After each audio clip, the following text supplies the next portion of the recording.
video, there was like a basic level design, like camera. What's that called? Where they have no textures, and you're just blocking everything out. Just geometry with no textures. A block out pass. Yeah, I don't know if there's an official name for it. It's just your geometry without any textures on it. Yeah. Okay, what's delta animation? Delta animation, it basically allows you to, as you saw there, to establish the motion of a very small movement. It's going to repeat that motion over and over and over and over again. Yeah. The delta defines the change of state. Yeah. For the part that said they had the physically based lighting, I've been seeing a ton of physically based rendering stuff all over Polygon. Yeah, that's the next wave. That's the new wave of texturing. Well, it's Yeah. mostly people rendering in Marmoset right now, primarily, but Marmoset, Substance, yeah. is there really that big of a difference between that and what we're doing? It's like, I mean, you have the diffuse, I see the specular Yeah. versus like the coloring of metals and things like that. And then there's the roughness, which people are already doing with gloss maps and stuff. Right. And keep in mind the big difference between, well, we haven't even really kind of broached the topic of physically based rendering yet. I think the physically based rendering crowd is pulling a lot of information or a lot of inspiration from traditional entertainment packages where the environment is directly influencing how certain texture information is being represented. So it's really taken more of an environmental approach to the way things are shaded in the engine. And it's all in real time. I think that's kind of the big thing. It's all real time. To get reflections without a PBR material, there's a number of steps that go through that and go into making to get accurate reflections. It's not as easy as one would imagine in a real time engine. The PBR stuff simplifies that all down and makes the back end a little bit more intelligent to recognize the role of the environment and how it's going to influence the shading of that object. So it's very cool. It's very cool. Yeah. So Unity 5 is free for development as well if you don't produce. Yeah, it's all free. It's always been free. Okay. Yeah. Until you try to sell your. Yeah, and I think that's really important to point out about the differences between the free version and the pro version. There are, the pro version there are things in there that a professional is going to need. Unity has always done a really great job on their website of delineating the differences between the pro, the free, and the pro. And when you get into that list, you can see that there's some features that are worth $1,500. It really is, like real-time shadows. Real-time shadows is a huge one, but there's a lot of games that don't need some of that stuff, right? If you're not making a AAA title, then some of those features may not be important for you. But it's nice that we have the options. You could probably make most of your project with the free version. Exactly. Right. Exactly. You can do 100%, or not 100%, like 90% of your game development with the free version. And then once you're ready to go, once you're to that point where you need to take to the next stage, you can buy the pro version. You can rent the pro version for a month, maybe 2 months while you do the final development. You're out the door. It's great. It's really great. Unity is definitely taking care of the independent developer. I think we're seeing a massive shift in the way games are being created and, most importantly, the way games are being distributed. We are definitely in the age of the independent developer. You no longer need a team of 600 or 700 people and $200 million to make a video game. You could very easily do it with 2 or 3 people and with a relatively modest production budget. Great example, there's a game studio here in town called Rocketeer Games. And they have made, in every sense, a Modern Warfare clone. I mean, it is a Modern Warfare clone, but it's 2 guys, 2 dudes. 2 guys made the entire game, and I think it was the number 4 game on the Apple App Store. I'm not sure where it is on the Google Play Store, but it's done remarkably well.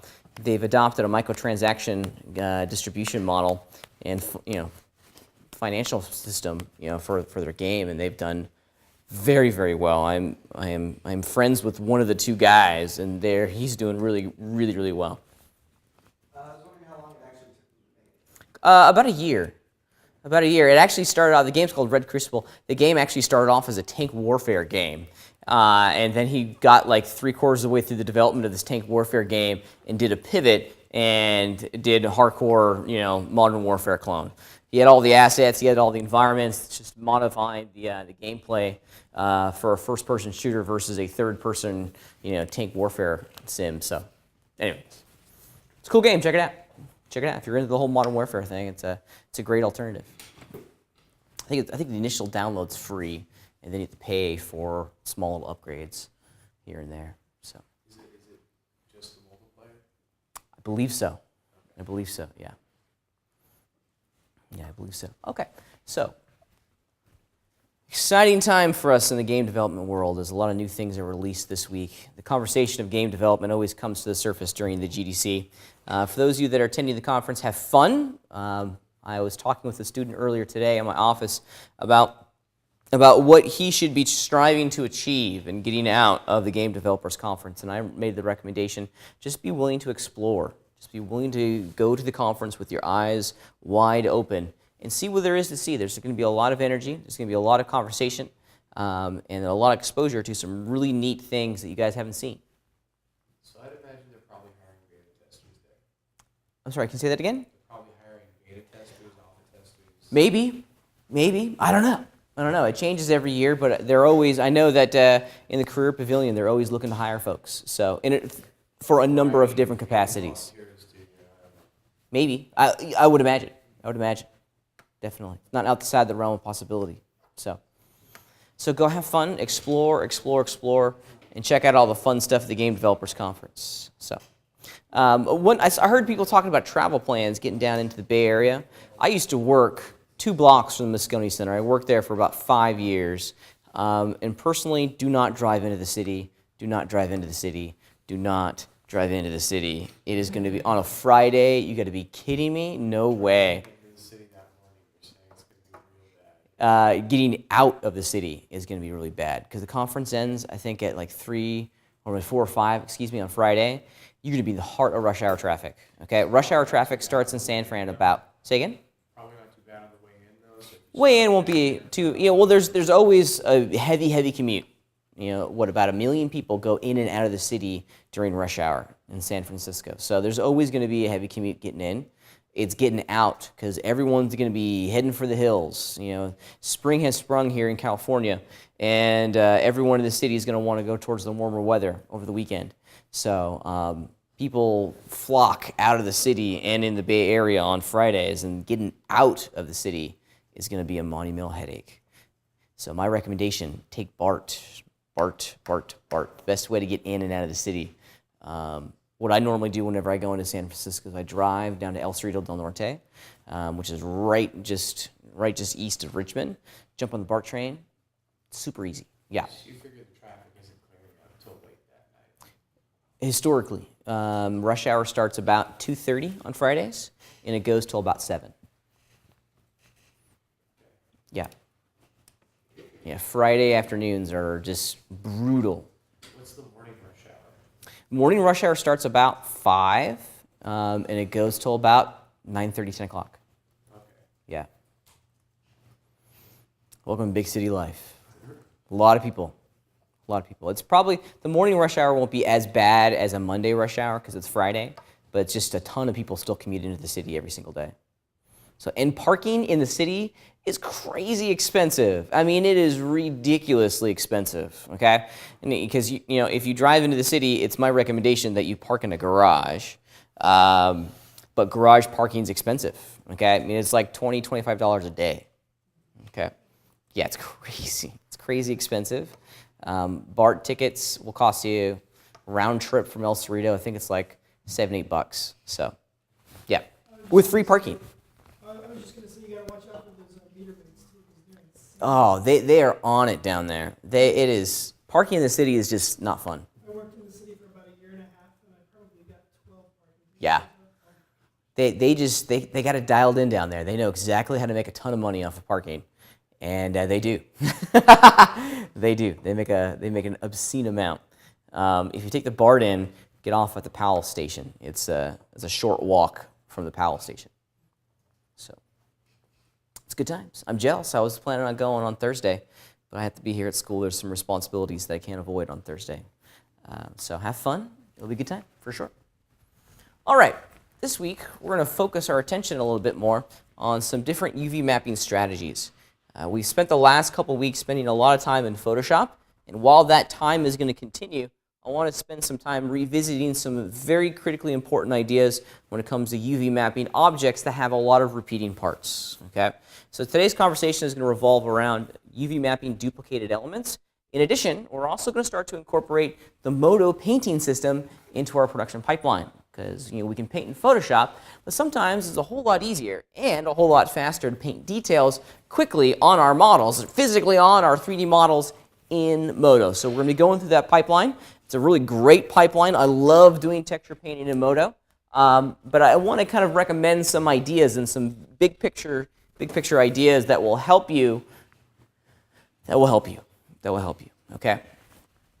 Before we get going into the lecture content, let's just talk about our 10,000-yard description of what we're going to be accomplishing this week. Our homework assignment this week is of a nice scope. You're basically going to be creating a little water wheel. Okay. Now, I like this water wheel because it's going to be, again, one of those components that you're going to be required to include in your blacksmith shop that you're going to be creating or beginning to create next week. So next week, critical day. Actually, I'd say the next 2 weeks are probably mission critical, all right? As there's going to be some really important ideas distributed over the next 2 weeks as we change gears significantly and start working on the creation of both the model of the UVs and, most importantly, the textures for buildings, okay? Which is a very different pipeline than the props, the set pieces that we've been working on now. So you're going to be including this water wheel in your blacksmith shop that you're going to start building next week. So this is not a throwaway model. Actually, none of the things that we've created this semester are throwaways, okay? You've created a small little library of assets that you can use to populate around your level that you're going to start building next week, okay? The blacksmith shop that you start to construct next week is going to be incorporated into your final project in here. So start thinking about some ideas. You're going to get free reign, kind of carte blanche on how this thing looks, but it is going to be part of your final project, okay? So keep that in mind as you start to work through the next couple of days. As you can see, the texturing in this is going to be really the main stage. The geometry for a water wheel is very, very basic. It's pretty simple, but the accurate creation of your UVs and the efficient application of the texturing pipeline is really what's important in here. Because as you can see on something like a water wheel, there's a lot of repeating information. There's a lot of geometry that's identical from one to another. Well, how do we approach both the modeling and the UVing of these objects to ensure that when we get to the texturing stage, we're not buried in work, okay? And ultimately, that's what we're trying to avoid. As you guys have experienced so far, there's a lot of effort that goes into texturing these things, right? I mean, this is not as easy as you probably thought it was, right? To do high-quality photoreal work or just high-detail work, it requires a lot of hours of work. Now, go back to your previous project, okay? Or just go back to the dumpster. I think the dumpster is probably a really great example, okay? How many hours did you guys spend texturing your dumpster? Too many, yeah. Too many hours. On average, I'm going to say between 4 and 6 hours of production time for just that one texture. Just one, that's just the diffuse texture map. That doesn't include any of the other stuff that we haven't even talked about this semester yet, okay? Because normally at the end of the day, you're going to be producing 3 or 4 bitmap images that's going to be used to describe how this object's going to look in our game engine. Holy cow, 3 or 4 different textures that all take 4 hours. That means you're doing between 12 and 16 hours of texturing work per model, okay? Per model. That's crazy. That's a lot of time per model, okay? How many guys are playing Titanfall right now? What do you guys think? Good? You like it? Yeah, I've seen a lot of screenshots and some videos, and it's a beautiful, beautiful game. But the density that we're seeing in these video game levels now is skyrocketing, right? We're not working with 8 or 9 models. We're working with 800 or 900 models in a single level. In a single level, right? If each one of those takes 12 to 16 hours to texture, holy cow, we have thousands of man hours just for one level, and there's like 10 or 11 levels in a game. It's crazy. Yeah. That's a really good thing for all of us. It is. It's job security, but we also need to make sure that we're walking through the texturing stage of all of our art assets as efficiently as we can, okay? For game artists, we always have to be thinking about the texturing, okay? Because that's where the bottleneck occurs. Making the geometry is easy. This model for me would take me about 10 minutes worth of work to make the model. But I want to spend the next 2 hours doing the textures. So I have to have that in the forefront of my mind before I go any further. Okay? So this week we're going to talk strategy. All right? In addition, our lab assignment this week is going to be a quick one. That's going to put into practice a number of the concepts that we're going to be discussing here momentarily. I'm going to be giving you guys, in the resources section, a small little scene file of this really cool little drainage pipe. And your mission is to UV and texture all the pieces as quickly as you can. Okay? Specifically, we're going to be talking, or you guys are going to be using the duplication skills that we're going to explore here momentarily to give you the results that we want. Okay? More on this a little bit later. So this is going to be our opportunity to get our hands dirty with some really neat technology and some important techniques that will allow us to duplicate geometry, and specifically the UVs in a way that gives us the result that we're after. Is it more common to just have, like, in a bigger company, just have someone who makes the model and passes the model off to someone who textures it? It depends. It depends. I've seen it a number of different ways.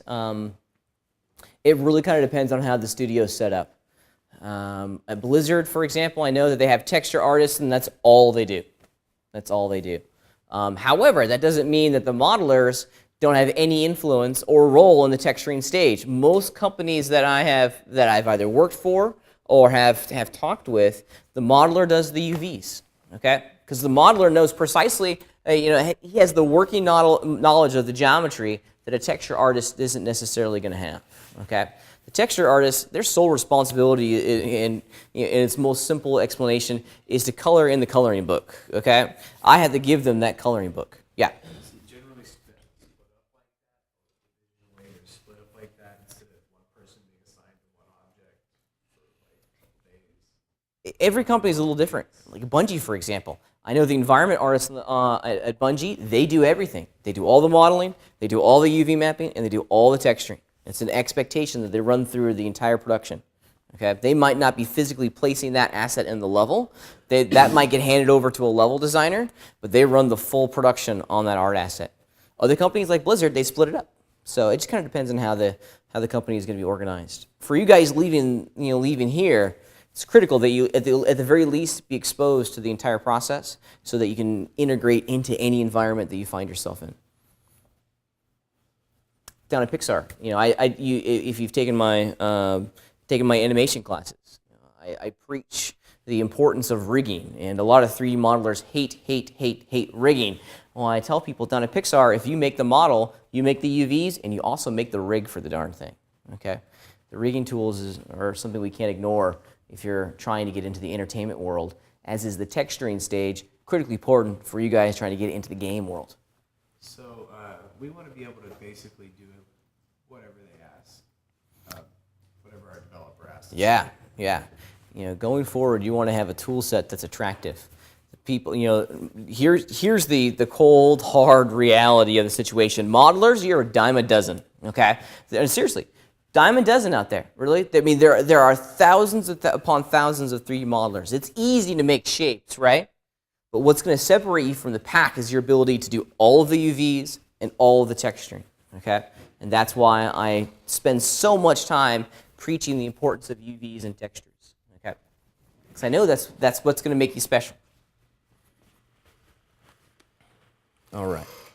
So that's what we're going to be doing this week. All right. So let's jump in. All right. So here's my water wheel, okay? Now, naturally, when you start building this object, you're going to want to do some reference, right? This is going to be a water wheel that you're going to be living with for basically the next month. So you got to be happy with the shape and the design that you choose. So do some research on it. Water wheels are pretty easy, okay? They're pretty easy to find a reference on. This is a quick one that I threw together. It's relatively low detail, but there are some repeating elements on here. Now, I've intentionally brought this model file with me to class because it illustrates what people often do when they're generating 3D models of something, right?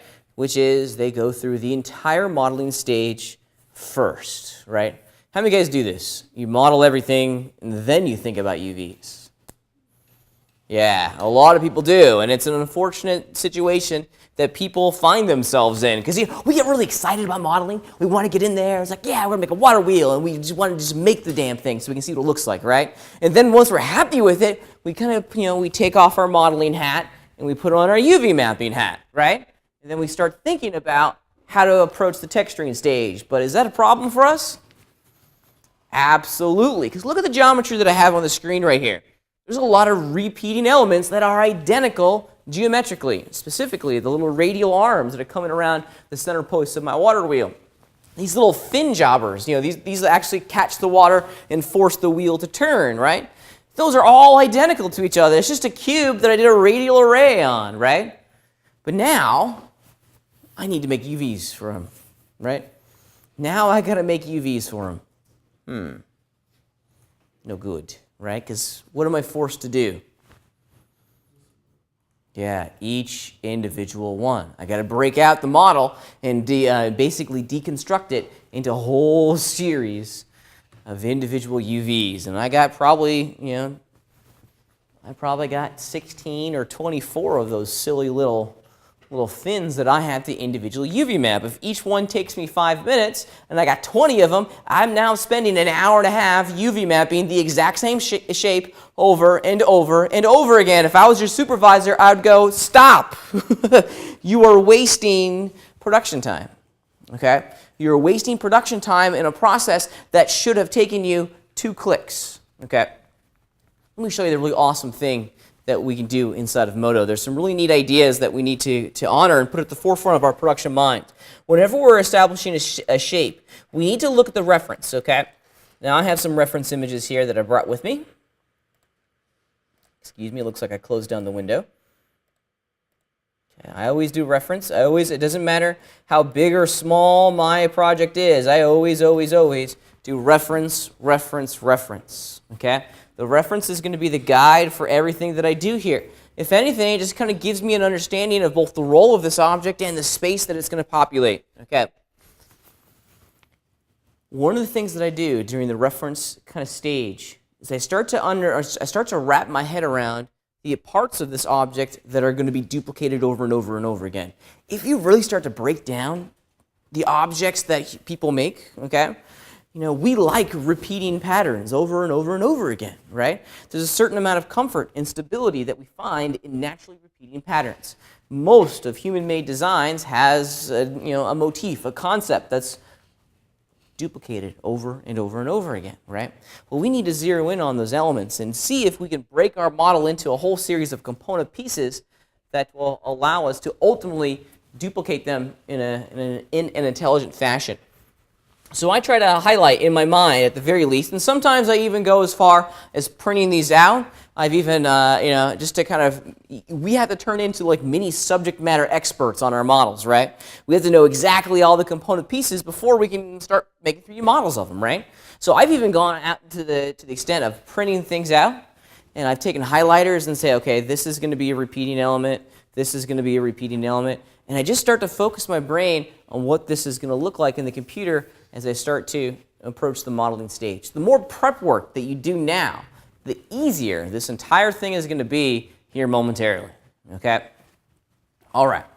With that said, let's talk about how we can approach all this in the computer, okay? Now, I've already completed this project, and I want to kind of remind you guys that this is not a wasted opportunity.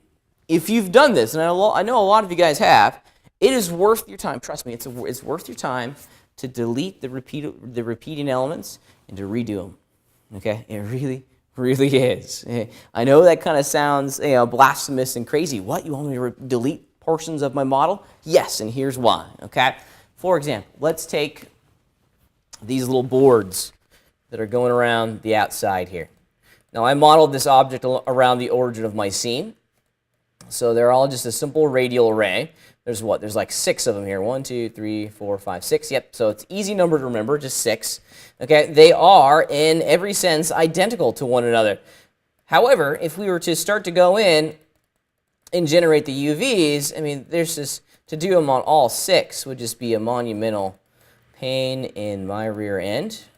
Okay, go.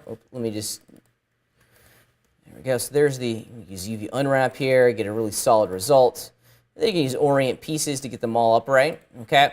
Now that took me a couple mouse clicks. That's probably 30 or 40 seconds worth of work for one. I got, what, 11 more of these things to do, right? I'm now going to spend 15 minutes of production time just making the UVs, just making the UVs. I haven't textured any of it yet, right? I'm just making UVs for an element that repeats itself over and over and over again, right? Check this action out. That's all a question. James, do you have a question? Yeah, I've had a hard time unwrapping square objects. Let me show you the magic for square objects. Yeah, whenever I'm doing something that's cubic, okay, like a rectangle, I always look for C's and U's in my mind. I always look for a C pattern or a U pattern, which is basically, you know, a C that's been rotated 90 degrees, okay? We have to have 3 of the 4 edges on the top of our rectangle selected. Now we have to be very careful because whatever edges that we select are going to represent the seams, and actually I'm going to revise this, okay? I'm going to select, there's my C, if you look at it there, shaped like the letter C, okay? I'm intentionally leaving this edge unselected because that's the edge that the audience is going to see, right? They're not going to really focus on the back end part of the board. They're only going to see that front face, so I don't want to have a texture seam right where I know the audience is going to see it. That's strategy number 2, or 1. The second part of we have to have the exact same pattern on the top and on the bottom of our rectangle. Now we need one edge that connects our 2 C patterns together. And I always try to find a trailing edge that's on the back, someplace our audience is not going to see. There we go. So you just need to have one edge that connects it, and then once you get, or what you get with the UV unwrap tool, good UV. Okay, really, really, really great UV island. They're all connected, rock and roll. Okay. UV unwrap does a phenomenal, phenomenal job of maintaining the size, scale, and proportions of all of your objects within inside of your three-dimensional scene. It's a great, great tool. Cylinders, completely different process. Yeah. You could use unwrap, but you're not going to be doing C's and U's. Yeah. For a cylinder, there are other strategies. We'll get to cylinders here in a minute when we talk about the bolts. All right. Now, I know that when I get over into Photoshop, I want this thing to look like a whole series of wooden planks. Okay. Now, in its current orientation inside of the UV grid, is this going to be easy or hard to texture over in Photoshop? Why? Why is it going to be difficult? Angles are hard. Angles are hard. I don't like angles, right? Because now I have to manually rotate the texture, the image file of my wooden plank to match this guy. Well, that's human error. I'm going to mess up. I mean, it's just not going to be perfect, right? I like perfection. I want to try to remove as much human error from this as I can. So let's orientate this bad boy. Double click on it, orient pieces. I'm just going to choose auto, and the computer's going to analyze all the edges within inside of that UV island and try to figure out how to rotate it so that it's either horizontal or vertical based on that analysis. So now we have a decision. We can either keep it horizontal or we can keep it vertical. Either way works. You can rotate it if you're not happy with it. Do a little fit UVs. There we go. Huzzah. Mission accomplished. This is going to work very, very easily for me now. So that was, that was maybe 30 seconds, 45 seconds of work. Okay, and this is just a simple cube. Times this by 12. Now we have 10 or 15 minutes worth of production time that's just focused on getting the UVs. Yes? Say you were to make that object first and then unwrap it and then copy it over. That's the idea. That's the idea. We only want to do the UV maps, excuse me, we only want to do the UV islands for the repeated elements once, okay? I have 12 identical boards, Well, if I do the model of one, and if I do the UV islands for one, when I duplicate that in a circle around that radial array, all of those UV islands are also going to be duplicated, okay? I like this. I make one UV map and it all duplicates whenever I do the radial array. Let me show you what I'm talking about. I want to unhide the rest of my model here. And let's see. I'm just going to delete everything but the one I got. I'll do both sides. go. All right. So check it out. There's my little jobber.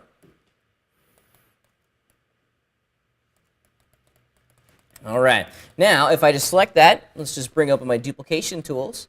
I'm going to do a radial array. I'm going to change my action center to origin, so that way it just sticks itself right on the interior of that.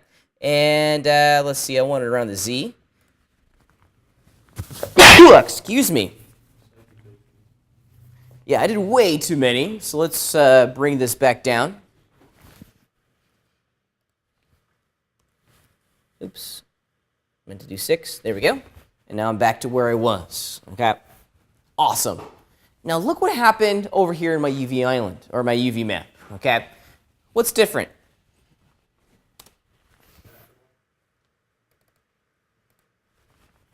Yeah. So the red, right? What's red mean?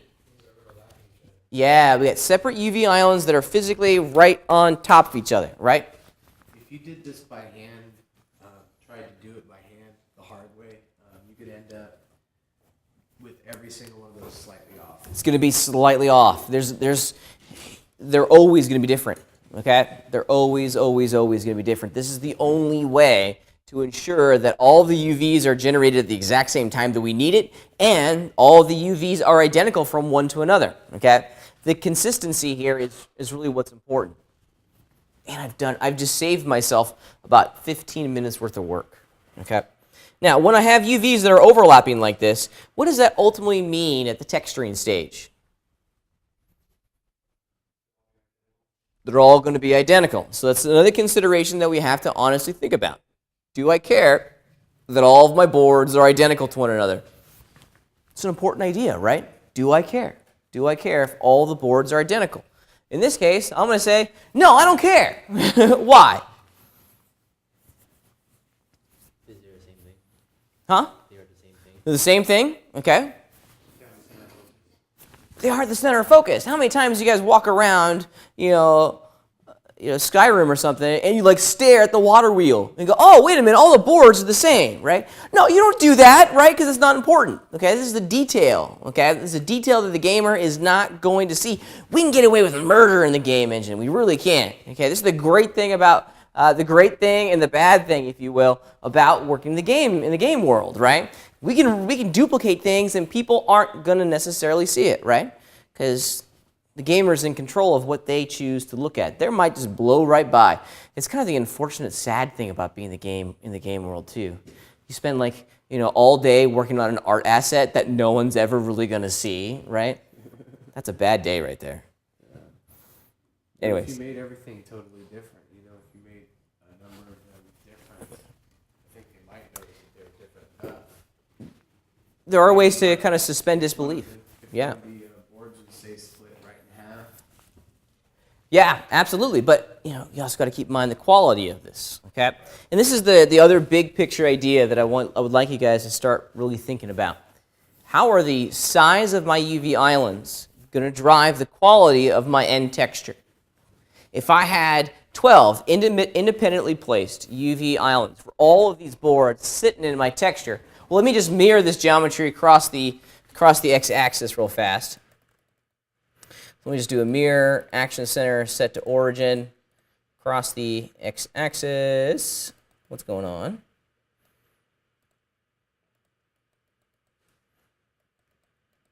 Hold on a sec. Something is not working the way I want it to work.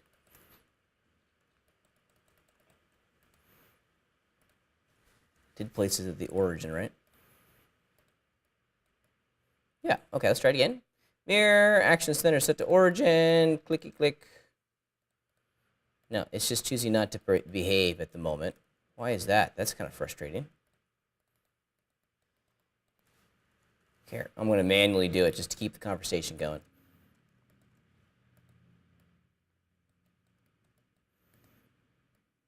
I have a hunch I know why this is not choosing to work the way I would like it to work, but that's okay. Now I have 12 boards that are UV mapped. Okay, check this action out. If I was to pack all of these, okay, and that's how much information would these boards would dominate inside of my texture, right? I don't have much room for the rest of my model. Consideration. By making these UV islands smaller, the quality of the texture that's going to be placed on these is also going to be much, much smaller. The smaller the UV island, the lower the texture is going to be on that object, right? Because now we only have maybe 20 pixels, or so wide to communicate to the audience the texture information of this little board, right? There's not too many pixels in the 1024 by 1024 image map that's going to define the board. Okay. By stacking all of them, now we have a much larger area to play with. We have more pixels in the texture that's going to describe the diffuse texture amount for these boards. The higher quality the final result is going to be. So let's say we're making something very complex, like a very complex object with a lot of different objects on it. If you made a very complex UV map, couldn't you like make it easier to detail by making the render outputs and the texture much larger? Like Yes, much larger? absolutely. Yeah, and then you'll fundamentally get more pixels to play with. Yeah. But in the real-time world, in the game world, that's going to have a direct impact on the efficiency and the optimization of your level. If you have 800 levels that are all calling 2K textures, the frame rate that you're going to produce for that game is going to be like 2. Yeah. So another consideration. Okay. So it would only really be worth it if the texture was if the object was really important. Yes. Yeah. If it's a hero object, something that we know is going to be the focal point of the scene, then we want to make sure that all the textures look awesome. Okay. It's not uncommon for the hero models for a character to have 3 or 4 different texture sets that define the surface of that character, because it's critical that look just badass. It's going to be right next to the camera. It's going to be big in frame, so it's got to look beautiful. Something like a water wheel, I can dump down the quality of this pretty quickly by overlapping all the UVs, because no one's really going to focus on it that much. It just needs to look okay. Yeah, not everything is going to be, an A, top 1 priority, top tier model. There are different levels of importance inside your scene. This is a set piece. This is not the most important element. All right. In addition to saving texture space, it also makes the texturing process over in Photoshop go with like 2 seconds, right? Instead of having to texture 12 different boards, I texture at once, and then boom, all that same texture information is going to be blasted to all 12 at the exact same time. So not only have I made it more efficient on the UV creation side, I've also made it more efficient on the actual texturing side too, because I've reduced the number of elements that I have to spend texture painting over in Photoshop. What do we lose, though, in this process? What do we lose? Uniqueness, right? Now, with them overlapping like this, all 12 of my boards are going to look identical to each other. Bummer. So there's a give, and there's also a take. There's a give and a take. Something that we honestly have to consider and think about as we go through this entire texturing stage. Okay? Now, what are some other strategies here? What if I wanted to have a little bit of uniqueness, but still keep it relatively simple and efficient on the UV map and texturing side? Take a couple of them out. Okay? Maybe have every other one look a little bit different. Okay? Or every third. Yeah. You could select every other board inside a stack, and then you flip it over. But they'll still overlap with other ones, but you just make the texture encompass both of them, even if it's I like it. So we can just add some physical variation inside our UV map to generate what we're after. So maybe like that one, and that one are going to be a different texture set. So I can just bring them out over here, okay? So now I have 2 different boards that I'm going to texture in Photoshop, create a much different illusion. Okay, so we do have options here. We're not locked in, but we got to start thinking like a chess player now, okay? You guys have enough experience in this already that you can start thinking strategically on how we're going to be creating our UV maps, okay? Good art just doesn't magically happen, okay? Good art is engineered on a technical foundation. This is that technical foundation. We have to think 8 or 9 steps ahead in the process to ensure that what we're doing here is going to allow us to get us an efficient result at the end. Okay. Questions so far? Yeah, go ahead. How many qualities is your water wheel? I really don't know off the top of my head. Let's find out. It's about 1,000. About 1,020. We don't notice on the project page we don't have like a limit, but we should try to keep it I think keep it a reasonable amount. We're not trying to add a tremendous amount of detail this time around. Okay, so let's talk cylinders for a second because we had a question about cylinders. Now, if you look very carefully on my mesh, I have these little bolts, and I like these little bolts, okay? These little bolts are a tremendous amount of fun. They're everywhere. It's a nice little detail piece that will allow us to very quickly provide a certain level of detail on our object. Awesome, okay? This is really why it's 1,000 polygons. If I was to eliminate all these bolts, you'd be down to like 300 pretty instantly. Because each one of these bolts is like, I don't know, 15 or so polys. 19, yeah, 19. And they're not even compliant, which is a problem for me. Okay, now this is an error. A lot of folks, they model with cylinders and they forget about that cap poly, right? Comment, question? Would it be advantageous to just kind of texturize the bolt on your texture board itself? You could, absolutely. It's a great idea. Instead of having geometry that defines the bolt, nothing says that you can't paint it. You can't paint it on the texture map. Absolutely. Yeah. So you said that we should close our cylinders. Is that what you just said? That's a good idea. The back one, not so much important, because this is inside of a board, no biggie. But the one that people often forget about are those caps on cylinders, right? Because the way Moto automatically generates those caps, they're always going to be n-gons that are defined by the initial sides of that cylinder. Okay, this is a 6-sided cylinder, so I have an n-gon at the cap there that is a 6-sided surface. This is no bueno. Okay, we can't have this in the game engine. What's going to happen, do you think, in the game engine? It's not going to render. It's not going to render. It's just going to be invisible. Okay, most game engines don't understand at their core n-gons. Okay, they only understand triangles and they only understand quad polygons. Well, some would even say that they only understand triangles because you'll see here next week when we start working in Unity that it's automatically going to convert a quad polygon mesh into triangles. So we got to get this into either quads or tris. How can I do it real fast? Huh? Cut it in half. Yeah, I can just use a little edge slice. Slice it from there to there, rock and roll. There's a quad, life is good, right? Now, am I going to do that for every single one of the bolts on this thing? No, waste of time, okay? This is a good layout mesh in that I know where the bolts need to go, but I've made an edit to one of the bolts that I'm not going to want to do to 30 more. Yeah? Can you just delete the others? Absolutely. Absolutely. Absolutely.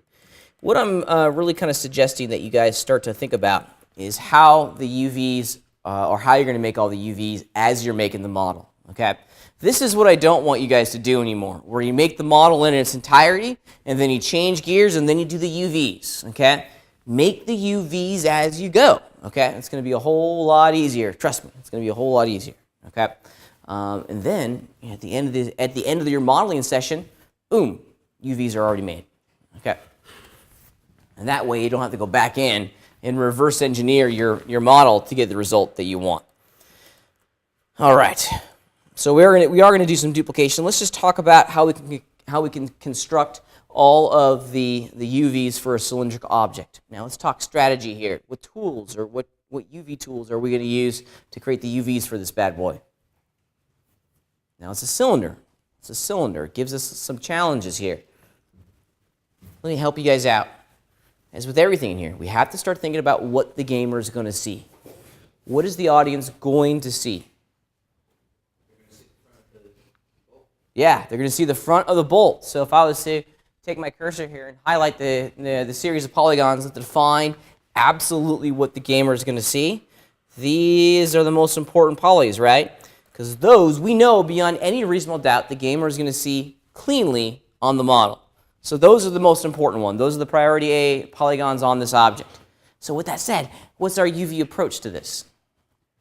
Give the most space to it. Okay, maybe. It's a bolt, so we don't need to make the UV islands extraordinarily large, but how are we going to construct the UVs? James? I would think you could project from view on this one. Let's give it a go, okay? when we're making UVs, there has to be a process of exploration that we need to include in our pipeline. A lot of folks, they get kind of rigid with their UVing, and don't be rigid, man. All right, so let's just do it. I'm going to grab all these polys, and let's just see what we get with a little project from view. So Control-Shift-A, I'll match my OpenGL camera's perspective to be straight on at those polygons. Project from view, click over here. Good, awesome, this is great. This is great. However, I want to make sure that it's great. Let's throw it into a new material. I want to call it test. And instead of test, I want to throw in the good old UV checker pattern. And bear with me for a moment as I change the texture locator to map to the correct UV map.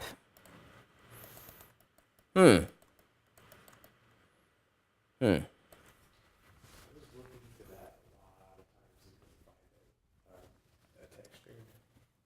just a grid texture, so they're everywhere. Any grid texture is going to work. The most important bit about this texture is that you're texture mapping an image that has a repeatable, kind of defined pattern that you can understand.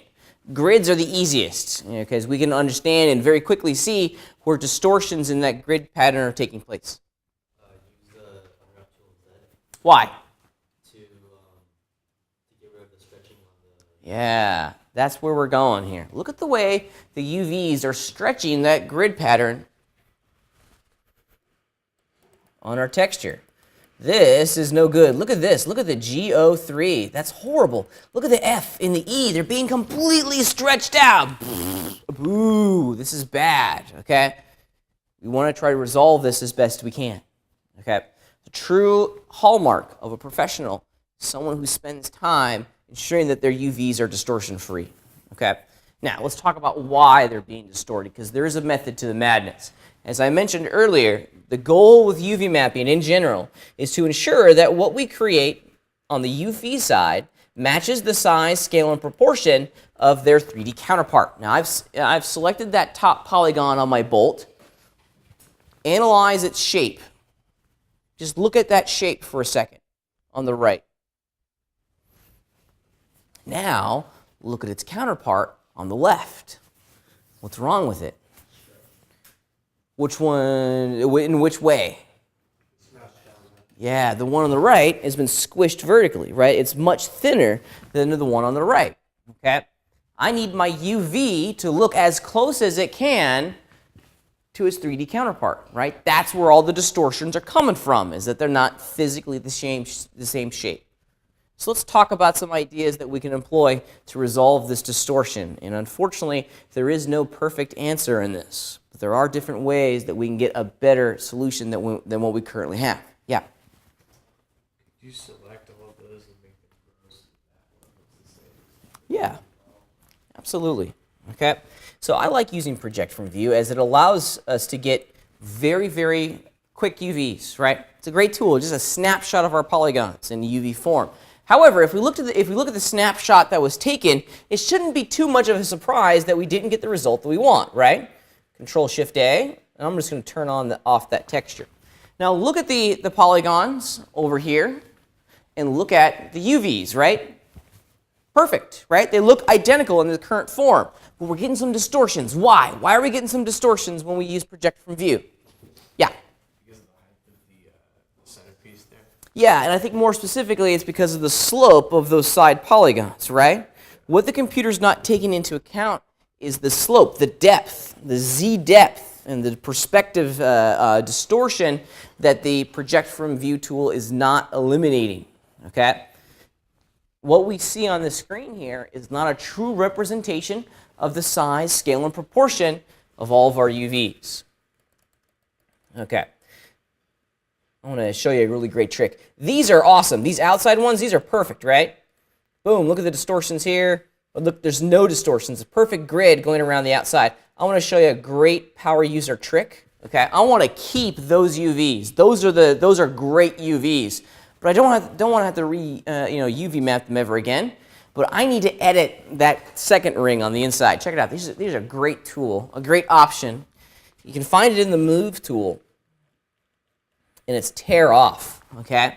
Tear off is going to completely remove the selected UVs from the UV island that it's connected to. However, this is a global command, so if you turn this on, it's always going to be on until you turn it off, so buyer beware. And now, check it out, I can move these out of the way, and it's going to separate those UVs from their parent, which is going to allow us to focus in on editing that second ring. You can save these for later. Just move those up. All right, let's grab all of these guys and start talking about what we can do and to really get the result that we're after. Okay, now give me some ideas, some suggestions here to get good UVs. Yeah. I don't know. Okay, you could try using grow command. Yeah. We're gonna come back to that idea. Yeah. You unwrap it by cutting the 6 seams on the outer edge. I love it. I love it. Let's give that a go. So what Raphael was suggesting is, again, using the UV unwrap tool. And then also grabbing each one of these edges here, like that. There we go. And it's basically going to pop the corners off. Let's unwrap it now. And that's the result that we get. Aha! Look at our UVs. Look at the way the test pattern is showing up across the surface of our geometry. Do we see any very distinct distortions in the texture? That was unwrapped. That was unwrapped, and I selected each one of the corners separately. Do I see any sort of distinct distortion on the texture? You get a 50-50 shot at this. It's got seams. It's got seams. There aren't any distortions in it, right? We don't see any big waves in the texture pattern, but we do see some interruptions in the patterns. And as Eli pointed out, it's because of those seams, right? Now, seams we can't avoid. There are always going to be seams in our texture maps, but we can kind of determine if we care about the distortions at the locations of the seams, okay?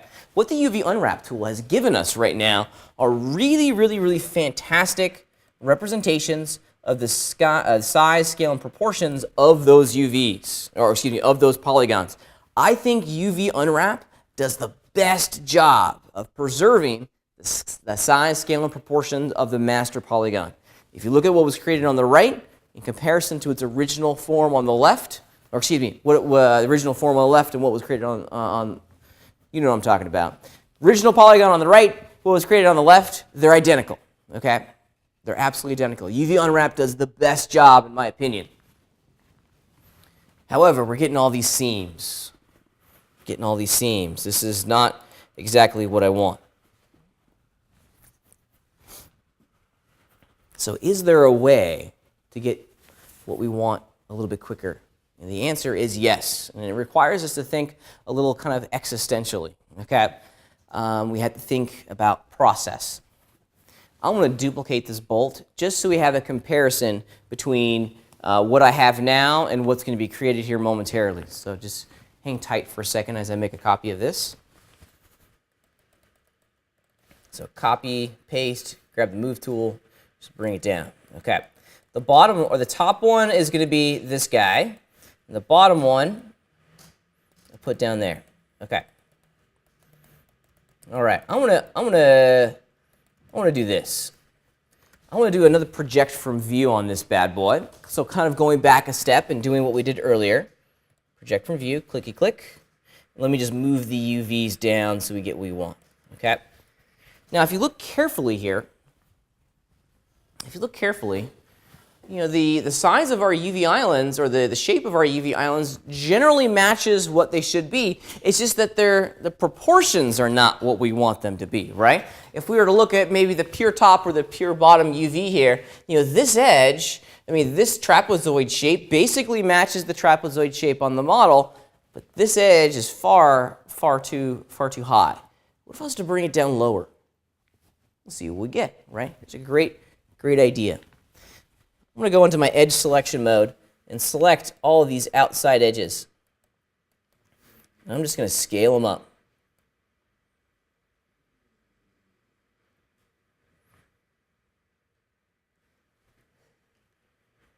Good afternoon, whoever was snoring. It's awesome. Okay, I want to scale them up. Now, it's not perfect, but certainly is a whole lot better than what we started with. If you look and analyze like EO2, for example, the more and more I scale it, the closer and closer and closer I'm getting to the final result, right? We are getting some waves in there now, but at least the distortions are not as intense as they were before. Quick, easy way of kind of getting the middle ground between the two different results. The top UV unwrap, we got those really weird, funky corners, right? The bottom one that we used, project from view, gave us some weird distortions. And the middle ground is taking that outside ring and scaling it up to ensure that the size of each one of our polygons in the UV map matches their 3D counterpart. It's the middle ground, and this is something that you have to determine. Do I care about what happens to the texture along the seams? Do I care? In certain situations, absolutely we care. In other situations, we can live with a few distortions. Distortions are not necessarily the worst thing on the face of the planet. So that was the only way to actually get no distortion at all. You can change the actual texture in Photoshop. Yeah. Yeah. So we pick one based on what we need. What you need. Yeah. How those edges matter, or You got it. Yeah, and these distortions here, where it goes down, then it goes the other direction, that's entirely being driven by the fact that all of these edges in here are connected. Okay, this is one contiguous UV piece versus this one up here, which is still one contiguous UV piece, but the corners have been popped. They've been separated out. There's no middle ground between those. There's no real middle ground. Okay, so There's no real middle ground. two different types of distortion. Yeah, and you just gotta, which is the lesser of the two evils? Distortions is not necessarily a bad thing. You just gotta figure out where you want it, okay? Now, for a detail like this, for a small bolt, I don't care.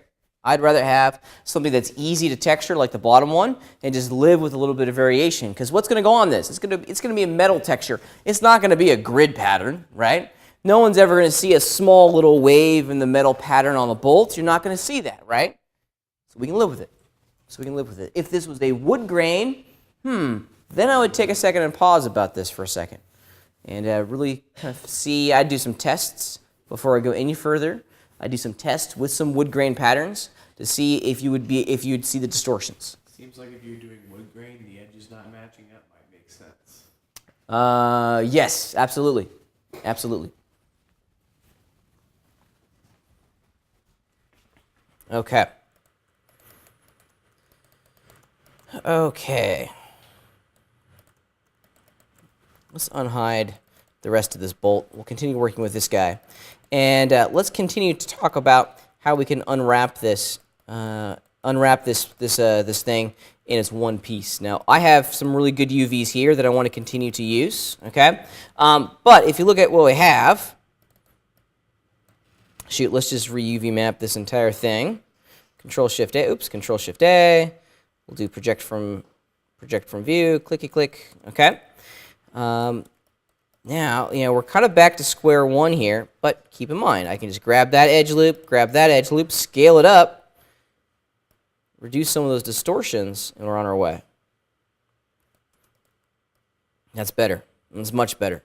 Still got some issues, but it's, if you compare and contrast the results, okay, that was the original. That was with me done after scaling it. The original, me scaling it. The scaled one is logarithmically better. Okay. All right.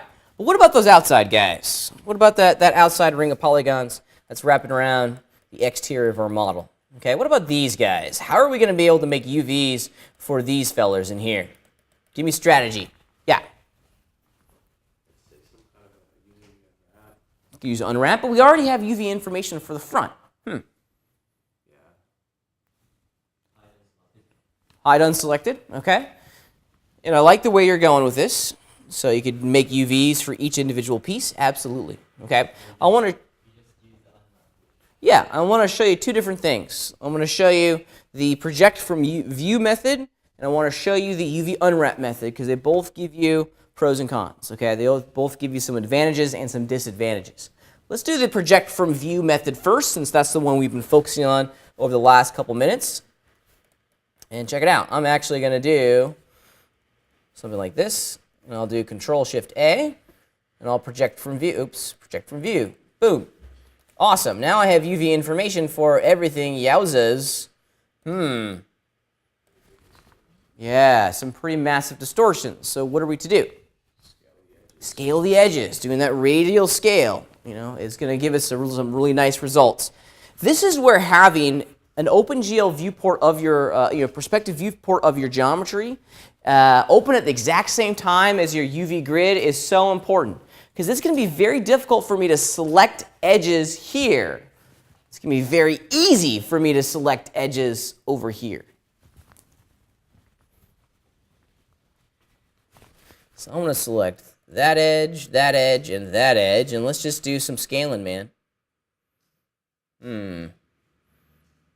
Getting an okay result. Okay, somewhere right around in here, methinks. Okay, but not really getting the result that I need for that outside bit. So let me grab it separately and scale it. Aha! There we go. There, that's a little bit more like it. Okay. These border pieces are always going to produce some really funky results, but you got to judge. You got to ask yourself, do I care? Do I absolutely care in this particular situation? This is the easy way, okay? This is the easy way that's going to give you some meh kind of results, okay? Let me show you the more manual way of doing this. And we already kind of foreshadowed this earlier when we were exploring the UV unwrap, okay? UV unwrap is a great tool. I'm a big fan of it because it allows me to slice up my UVs and get what I want. A moment ago, we had a portion of my model constructed in, or something like that. There it is. And I needed to generate UVs for each one of these shapes. Now, I am really pleased with the UV information that I've already constructed here on this inside, so I don't really want to go back in and re-UV map that, because it's awesome, it's perfect, I'm happy. I don't want to touch it. But now I need to go in and create UV information for all those polygons around the outside. Let me show you how to do it. It's really easy, okay? I think Alan had a great suggestion in using the UV unwrap tool. I'm going to hide, I'm going to hide those polygons, and here's what I'm going to do. I'm basically going to select every single polygon and their corresponding edges. Now, think about what the UV unwrap tool ultimately does, right? Theoretically, the UV unwrap tool uses an edge selection to slice our polygons into separate UVs. With all the edges selected, what should be the outcome? UVs for each one. You got it. Each polygon is going to be their separate, discontiguous UV. Let's check it out. Let's grab the unwrap tool. Boom, click and drag. Huzzah! This is pretty good. Now we have UVs for each polygon. And if you look carefully, the size, scale, and proportions of the UVs perfectly match their 3D counterparts. So it's done a great job of preserving all that information. However, we have a little bit of an issue in front of us, right? What is that issue? They're all at funny angles, right? And they don't necessarily match the... Yeah, they don't line up with their friends on the other side of the other part of the model. I want to introduce you, and I don't want to connect all of these, okay? I want to combine all these UV islands together to make a contiguous UV piece, okay? I want to introduce to you the Move and Sew tools, okay? The Move and Sew tools are fantastic inside of Modo. They allow us to connect a whole series of UVs together quickly.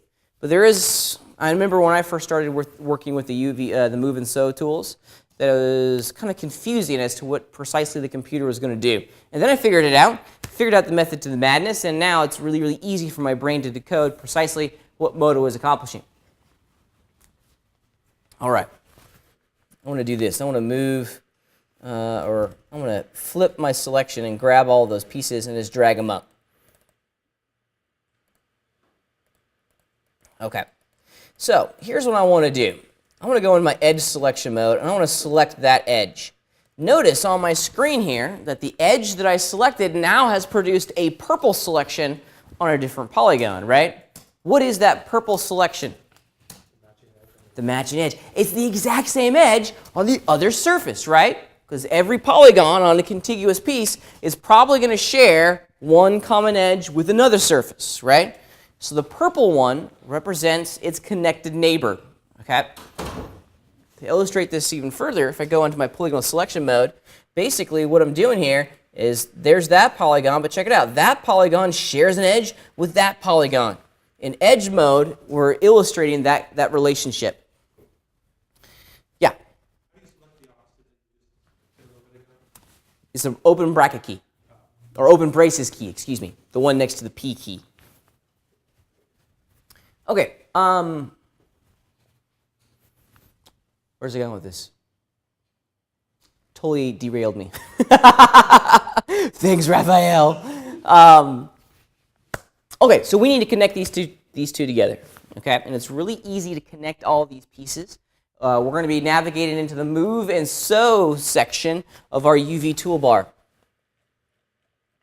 These are all the Move and Sew tools, and for initially, we're going to look at unselected, averaged, and selected. With options, we'll talk about momentarily. These are the three that we're going to focus our attention on.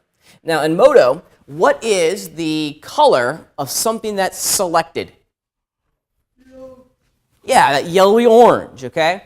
That idea and that color is critically important because it's going to drive which tool you're going to use here momentarily, okay? Notice that downstairs in my UV island, which edge is selected, that orange one, right? I want to basically, from a conceptual point, take this polygon and have it move, rotate, and scale and automatically connect itself to its neighbor to the south. Go back into edge selection mode.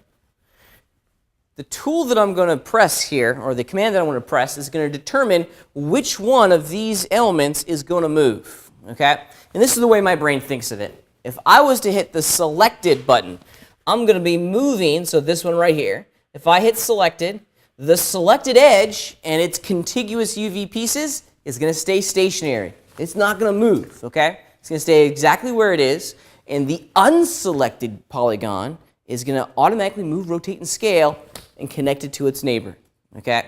So the unselected one is going to move. So that would be the polygon that's got the purple line on it. Check it out. Let me just hit selected. Boom. Notice that its neighbor down here didn't move a bit, and the other one automatically moved, scaled, rotated, and merged with its friend to the south. Okay. Let's do it again. And check out the result that we're getting. Perfect UVs. Woo! Okay, that's a great UV. Let's do it over here. I've selected that edge, and you can see that the computer's automatically going in, finding the edge that it's connected to on the connected surface, and it's highlighting that purple. So if I wanted to have my UVs down here at the bottom stay stationary, which of my Move and Sew tools am I gonna fire off? Selected. Okay. So think of it. This is the way I think of the Move and Sew tools. Whatever option I choose is the polygon that's not going to move. Okay. I don't want the selected polygon to move, so I'm going to choose selected. Boom. Do it again. It actually goes pretty quick. Selected.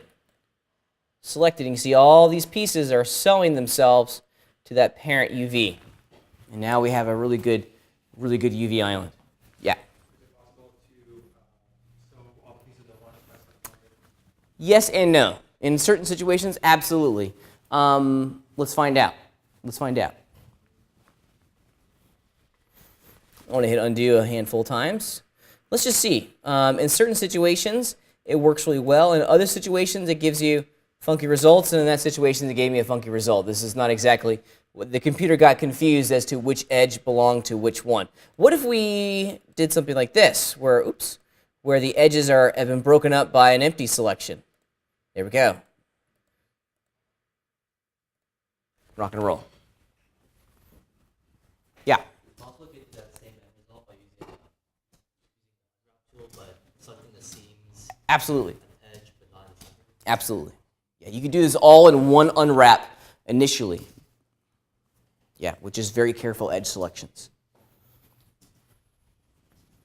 The Move and Sew tool is an incredibly powerful tool. It allows us to connect UV islands together quickly, very quickly, without much fuss and fuss. If we wanted, we can even take this one step further. What if we wanted to kind of merge and weld the edges right there in the corners? Okay. What if it was important for our texturing stage that we don't have any of those seams in there? Okay. Can we do this? Yes. We can merge. We can move and sew edges. We also move and sew vertices. Okay. So as you would imagine, to do this, we'd have to be in the vertex selection mode. Okay. So let me select some edges here. Oops. There it is. And it's a little bit difficult to see because they're vertices. But it is doing the selected one orange and the unselected one as purple. Something to note. However, our move and sew commands have changed a little bit. Okay. Now, unselected, averaged, and selected have been grayed out. And the only option that we have left is with options. Okay, so with options is really reserved for the vertex world. Let's do with options and check it out. So is the only command that we have available to us. You're going to get this groovy little popover, and we have some choices in here. We can connect to the center of the selected, so we're kind of doing the exact same thing, but in a little bit more of a manual fashion. Okay, we're choosing which one of the vertices we want to stay stationary and which one we want to move. Okay, or we can average them. It's an interesting idea. So instead of having the selected one stay where it is and the other one move over here, now they're going to figure out the distance between them and do that. Might be something really kind of neat. Yeah. What does it mean by like center selected? The vertices are 1 point. It's 1 point. Yeah. If we had multiple vertices selected, that may have an impact on it. Yeah. That is really kind of important for, it's not as relevant here in this particular situation because this edge is only defined by 2 vertices. But if there was a back to this cylinder, there'd be a third surface that would be a player in this dance. Let's just do average. Okay. And see what we get.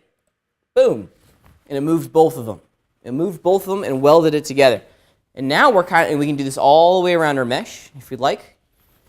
It's a little bit more laborious, but it's a great way for us to go in and very quickly sew them all together.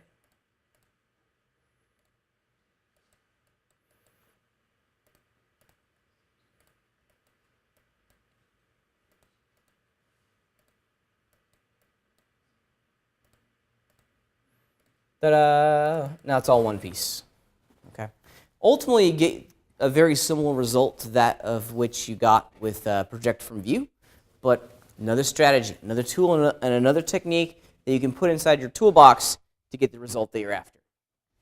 Yeah? Is there a way to just project the whole thing and average the edges so it's all And average the edges. I don't think I... Yeah, so you can, you could do this like right here, like this, right? You can project from view, boom, okay? And then take that outside ring and just grow it out radially. And you're going to get something very, very similar in final result. Very, very similar. So different strategies, different ideas. One of the things that I've learned from my experience with UV mapping is that the only thing that you have are the tools in your experience. It's the only thing you have, okay? Every situation is going to determine the application of those tools and of your experience, okay? Every shape is different, so our approach is going to be different on every single object, okay? That's why the UV tools are such an important, and your experience UV mapping is going to give you, fast, efficient, high-quality results.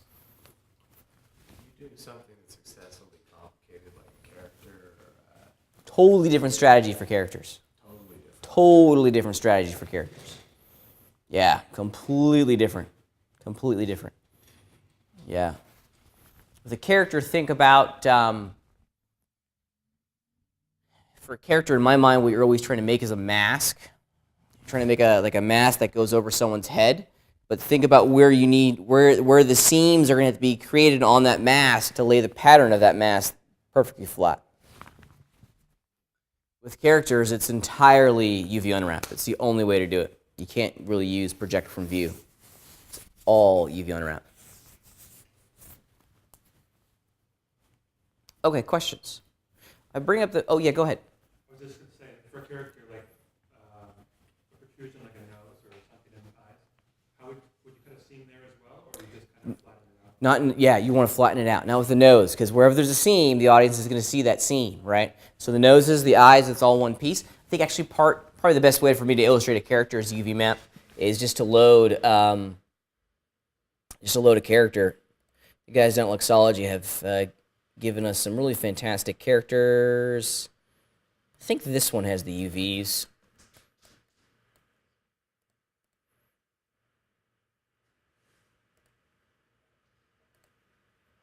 Or not. Yeah, okay, let me go grab another one. I think Old Man has the UVs. Go.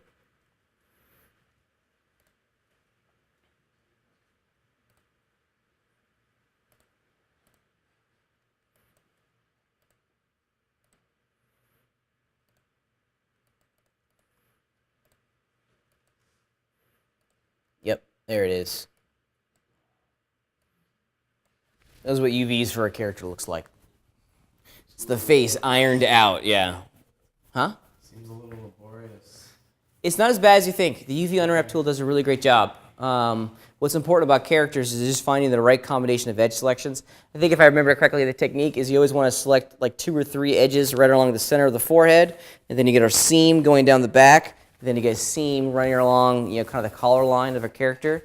That unfolds everything, gets it where it needs to be. Crazy, huh? So there's no distortion like on the eye because it's not like a smooth surface, it kind of goes in. Yeah. Yeah, it's going to iron it out a little bit. It's going to do an okay job, and then we have to go in and start tweaking things a little bit. My experience with characters is that you're always going to have to run like UV relax. You'll have to manually move some of your UVs. They've actually included some UV sculpting tools that are really specifically designed to work with smoothing out your UVs. Okay, you can grab like the sculpting brush and move things around a little bit more globally. Really good for organic objects, things where you don't want to have a very noticeable seam or transition between textures. This is also something that's good for UVs, being able to spin them to get the distortions. So things like that. So totally different tool set for characters. Yeah. Yeah, and oops, let's see. I don't think I have any noticeable distortions. Let's see.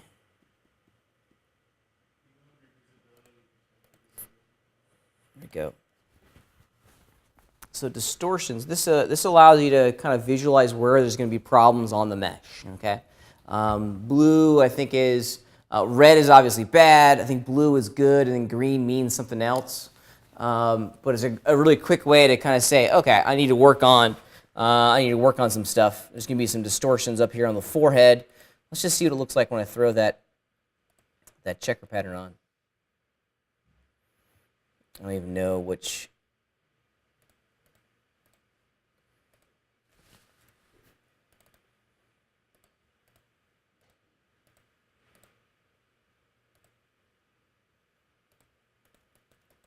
Yeah, so we got some issues. Here, let me do this. Let me make, on the actual texture itself, I want to increase the horizontal and vertical wrap to like 3 by 3. There we go. Yeah. So if you look at the distribution of the UVs and the grid pattern down here at the shoulders, it's really small. Then as the character, as it goes kind of vertical, we start to get some distortions and things get much, much bigger. Yeah, and that's what the computer's trying to communicate for us down here. Yeah, doing UVs for characters is more painstaking than what we've experienced so far. If you think this has been difficult, doing characters is going to give you gray hairs pretty quickly. Yeah? We're making a character in 402, right? Mm-hmm. Okay, we're not UVing it. We're not UVing it, yeah. Other questions? Let's take a break. Let's take a break.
Okay.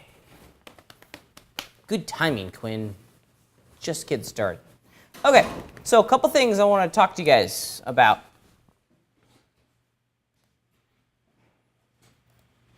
All right, a couple things I want to talk to you guys about as we continue to explore the strategy of UV mapping on objects that are heavily, heavily duplicated. Let's talk about the outside of our little water wheel here. Now, with the current shape, there we go, with the current shape, we have some things in here that we need to kind of figure out. All right. Some of you guys may have heard me mentioning to Mr. Morris that it's easier to figure out your UV strategy and if you place yourselves in the shoes of a person that would actually make an object like this out here in the real world, some sort of craftsman, a construction worker. With that in mind, you can kind of figure out how it's supposed to be textured, right? Wood objects, well, last time I checked, there's no circular tree, right? Wood objects are entirely, well, let's take a step back. I've never seen a wood plank that's in a perfect circle, okay? Obviously, duh, trees are cylinders, okay? But there are no circular pieces of boards, okay? All wood objects are constructed, well, most wood objects are constructed from a whole series of planks, right? A whole series of milled down, dimensional pieces of lumber that we use to cut into with, at very specific angles to yield the final result, right? So with that said, how should we not UV map the outside of our wheel?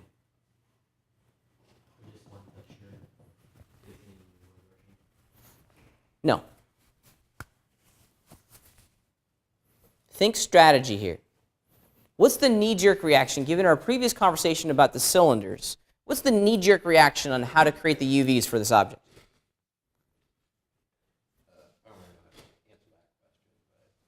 Okay, hit me with another one then. I was gonna say, like I was looking at pictures of water wheels, and each I guess polygon on the outer side is kind of facing toward the axis. So like one of these guys? Yeah, each one would be like a different plane. Yes, absolutely. And Mr. Button is absolutely correct. Each one of these is going to be, or needs to look, as though it's its own individual board, right? So here's what I don't want you guys to do, because I get this every semester and it drives me absolutely batty. You guys do this. And you get circular UVs, right? How in the world are you going to texture this? It's gonna take a lot longer. Why? Why is it going to take a lot You have longer? to rotate every single board to fit into one of those spots. Mm-hmm. No. No. This is not an efficient UV strategy, okay? Because this is going to require or force us to spend more time in Photoshop fleshing out the texture of this than it needs to be, okay? If we think about how we're going to physically texture this, the results can be a little bit easier, okay? Let me show you what I'm talking about. Maybe a strategy, and this is the closer strategy, okay, would be get something like this, okay? Ta-da! Straight UVs, right? Because now, over in Photoshop, what do?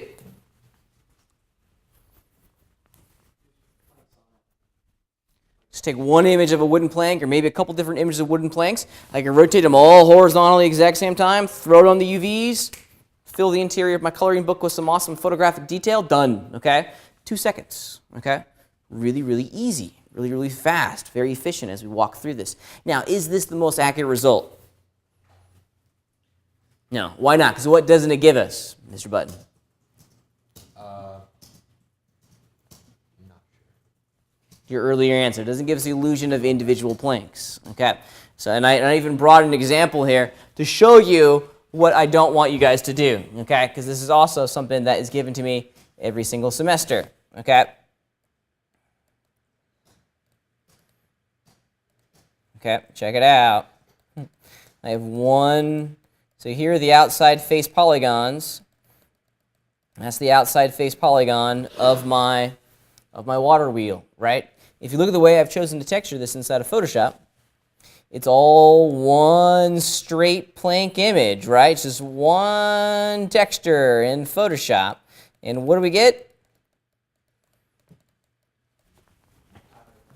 Not a great result. Okay, not a great result, because what doesn't this look like? A whole series of individual boards, right? So on one hand, we've taken a step closer to making our jobs over in Photoshop a little bit easier. But on the other hand, we also had to think about those hardcore art techniques, okay? We have to remember that how our audience is going to see the shape and the texture is going to determine their believability of that object, okay? That's the way the UVs should look. That's not the way the texture should look, right? Remember, to make a circular with a whole series of boards, it's going to be a whole series of independent planks that are cut at very specific mitered angles to create a, what I think this is a 16-sided cylinder, okay? So consider that as you go through this process, okay? Trust me when I say it will be easy. It's just you have to be aware of the outcome that you're striving to accomplish, okay? All right, some other things, okay? Herein lies the benefit of working inside this texturing, or this duplicated texturing system. You can see across the entirety of my water wheel here, do all these little fins look similar to one another? Yeah, they're all identical. Do we care? No, not really, okay? Because no one's ever, this thing is probably going to be spinning in the game itself, because water wheels spin. What's the whole function of a water wheel, actually? Does anyone know? To generate power, right? That's the whole function of a water wheel. Go back into the 1200s when they started using this technology pretty intensely, right? The whole function of a water wheel is not to produce electricity, okay? It's to move belts. That's really what the function of a water wheel is all about, right? Because that water wheel basically creates a drive shaft that's going to spin. And often, in a lot of situations, it often drove a whole series of pulleys and belts on the interior of a blacksmith shop to do what? Does anyone know? Yeah, to fire the bellows, okay? To stoke the fire, to blow air across the coals of the forge to get that, to get the forge as hot as it possibly can. Think about a windmill. The windmill is doing the exact same thing, right? What is a windmill doing? Has anyone actually been in a windmill? It's a granary. Yeah, that's how windmills were classically built. Their purpose, right? The big sails of the windmill drove a drive shaft that rotated another cylinder that rotated two opposing cylinders, and it crushed grain. That's all it did. Pretty cool, huh? Knowing a little bit about how these things work will help you figure out precisely how to texture them to achieve that believability. It's really kind of amazing. You have to almost be a subject matter expert on the things that you create to ensure that what you create matches reality. Okay, even if you're trying to make something that's fantasy based or science fiction, there has to be an air of realism within the context of that environment to have it all make sense. Okay.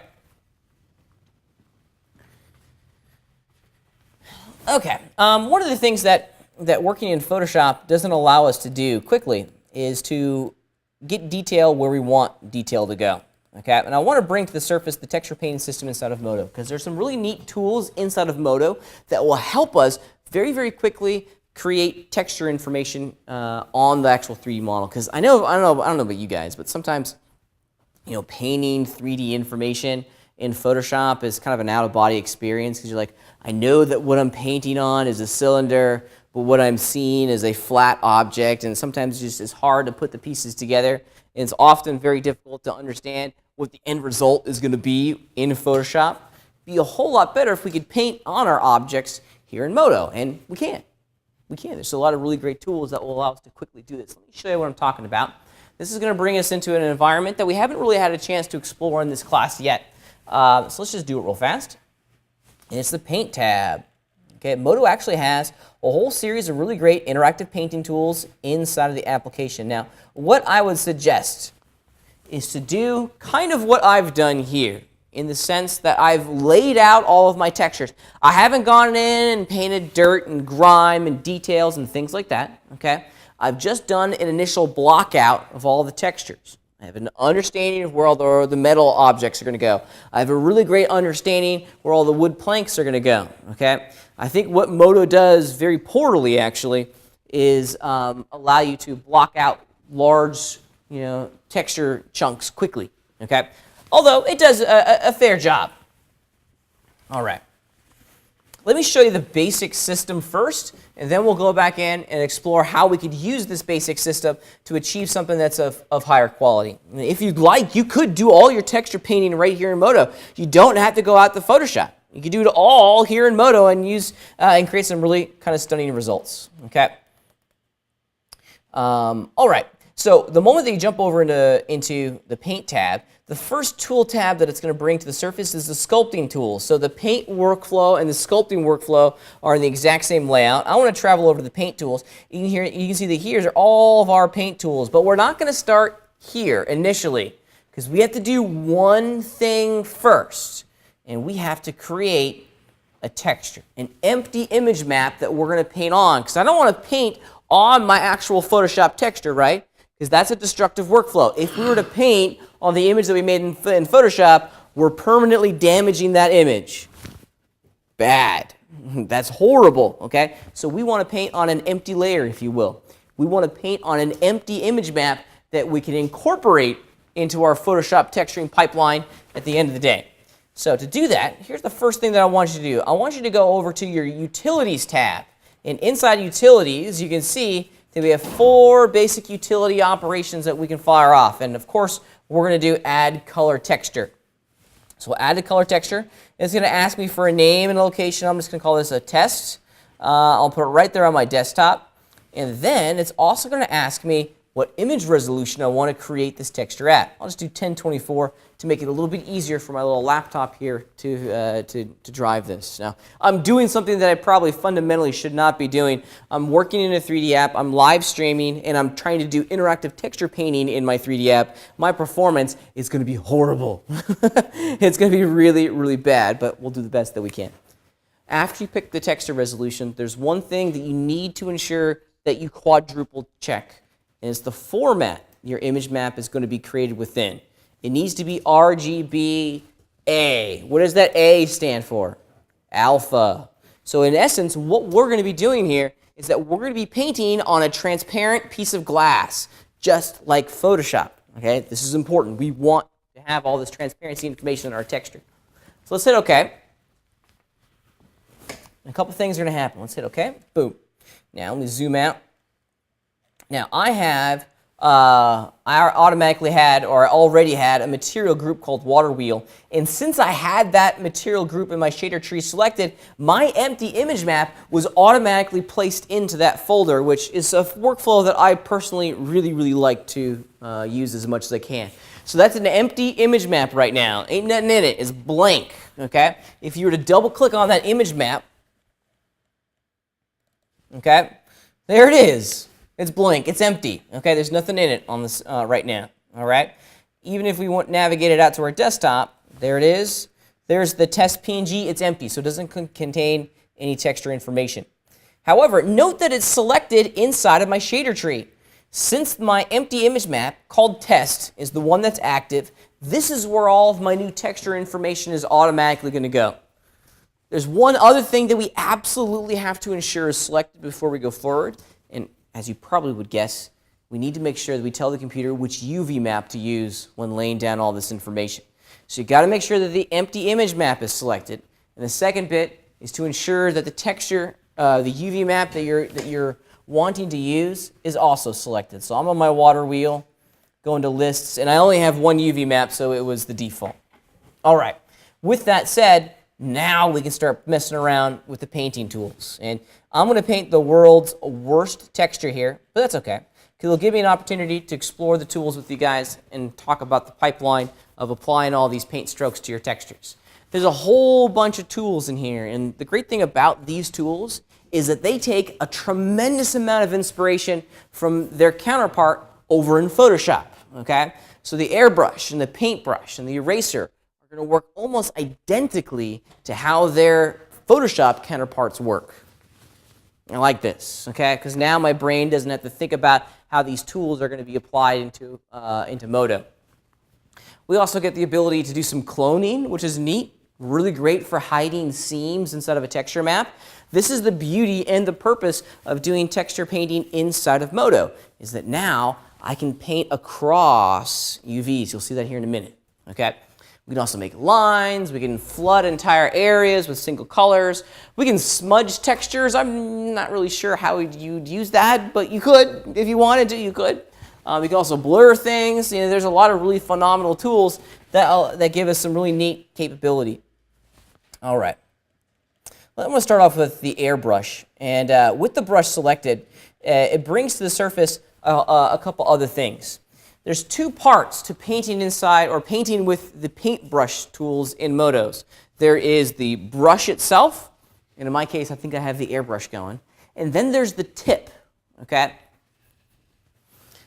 Are any of you guys airbrush artists out there? I used to do a lot of kit model making, and I have an airbrush at home, and me being the massive model making nerd that I am, you know, I paint, you know, a lot of things with my airbrush. And one of the things that we get to define is how the tip of our airbrush is going to respond to the pressure of the little button that forces the paint through the nozzle. Okay? Yeah. Absolutely, of course, all the time. That's one of the great things about having a 3D printer now, is that I can take the objects that I make in the computer, print them out, and paint them.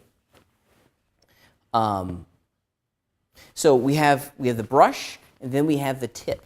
So this line here in the middle, with all these different, you know, kind of cool icons, defines which type of tip we're currently going to be applying to this brush.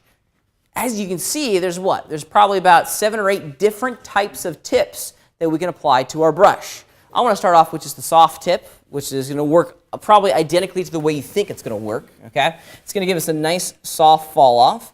In addition, you can also see in the bottom right-hand corner this nice little alpha here that defines the fall off of the paint as it goes across the surface of our tip.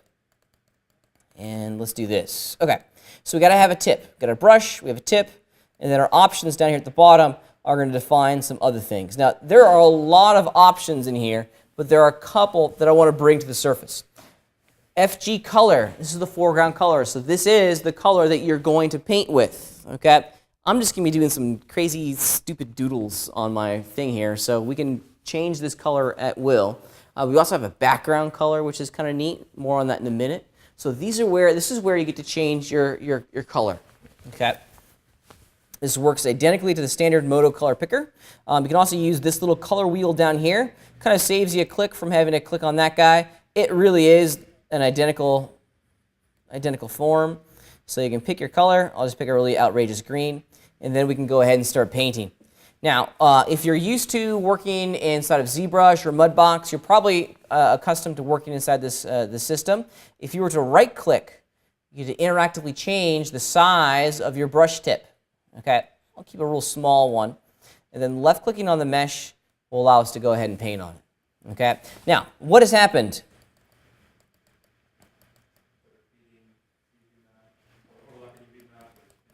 Yeah, because all of those little wooden planks are overlapping inside of my UV map, whatever I paint on one is automatically going to get generated and painted on all the others, okay? So keep that in mind. We're still working inside this exact same system. Yeah? If you don't want that, you have to make... You have to spread them out, yeah. Okay. Yeah, yeah. Problem, right? Big time problem. Okay. All right. So this is a really neat system. We can change the color of this. This is an additive system. So if I wanted, I can go in and add a little red stroke on the interior. We are painting identically to the way Photoshop handles all of this. Okay. We can even go in and erase things if we wanted to. Okay. There it is. Now it's all gone. The fill tool is kind of neat. Yep. Okay. Kind of neat. Just go in and flood it with a color. Hit undo. So that's the basics of working with these brushes. Let me go back to airbrush. The hard tip is kind of fun, and you can just go in and doodle like crazy. Woo! Okay, super fun. Now, this is why we want to paint inside of Photoshop. And I did it quick, and let me do it again. Oops, excuse me. I dropped my tool. Let me erase all that. Go back to my airbrush. This is why painting in Modo is so cool, is that I can paint here. Check it out. I can also paint across different UV islands simultaneously. If you go back to your UV tab, and, well, there it is. Here's my little paint strokes down here. I'm actually painting across a couple, let me do it with green. I'm actually painting across a number of different UV islands simultaneously. Yeah, you can see here's the green paint marks on that outside beam, and then there it is, it's green right there. So we're painting across different UV islands at the exact same time. This is pretty attractive, because now I can integrate texture detail a little bit more readily. Okay, this would have been very difficult to do organically over in Photoshop, right? Because these two pieces, the little wood beam there and all these bolts, are physically in different areas inside my texture map. Well, in Modo, I get to paint across all these UV islands. I like this. Okay, this is great. This is great because now I can get a result that is a little bit more integrated. One of the big things that we as texture artists kind of find ourselves getting into is having all of these individual pieces feel just visually like they're disconnected, because we paint them in a disconnected fashion over in Photoshop. Well, here in Modo, everything is connected on one model, and we can paint across all these UV islands at the exact same time. It's pretty neat. I like it. All right, let's keep cruising. Let's get rid of this. Let's go back into the Paint tab. And I personally really appreciate this from the guys down at Luxology. You can travel between any one of these tabs and continue painting. The paint tools work across the entire application. They're not limited to only being applied inside the paint layout. Let's grab my eraser. Let's just erase some of this.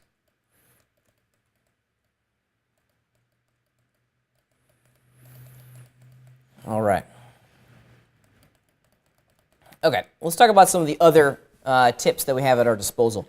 We've worked with the soft tip. This is a slightly harder tip. Then we have this one. This one's actually really cool. This one's called the procedural brush, and this is going to add some random noise to the surface of our object underneath our tip. Okay.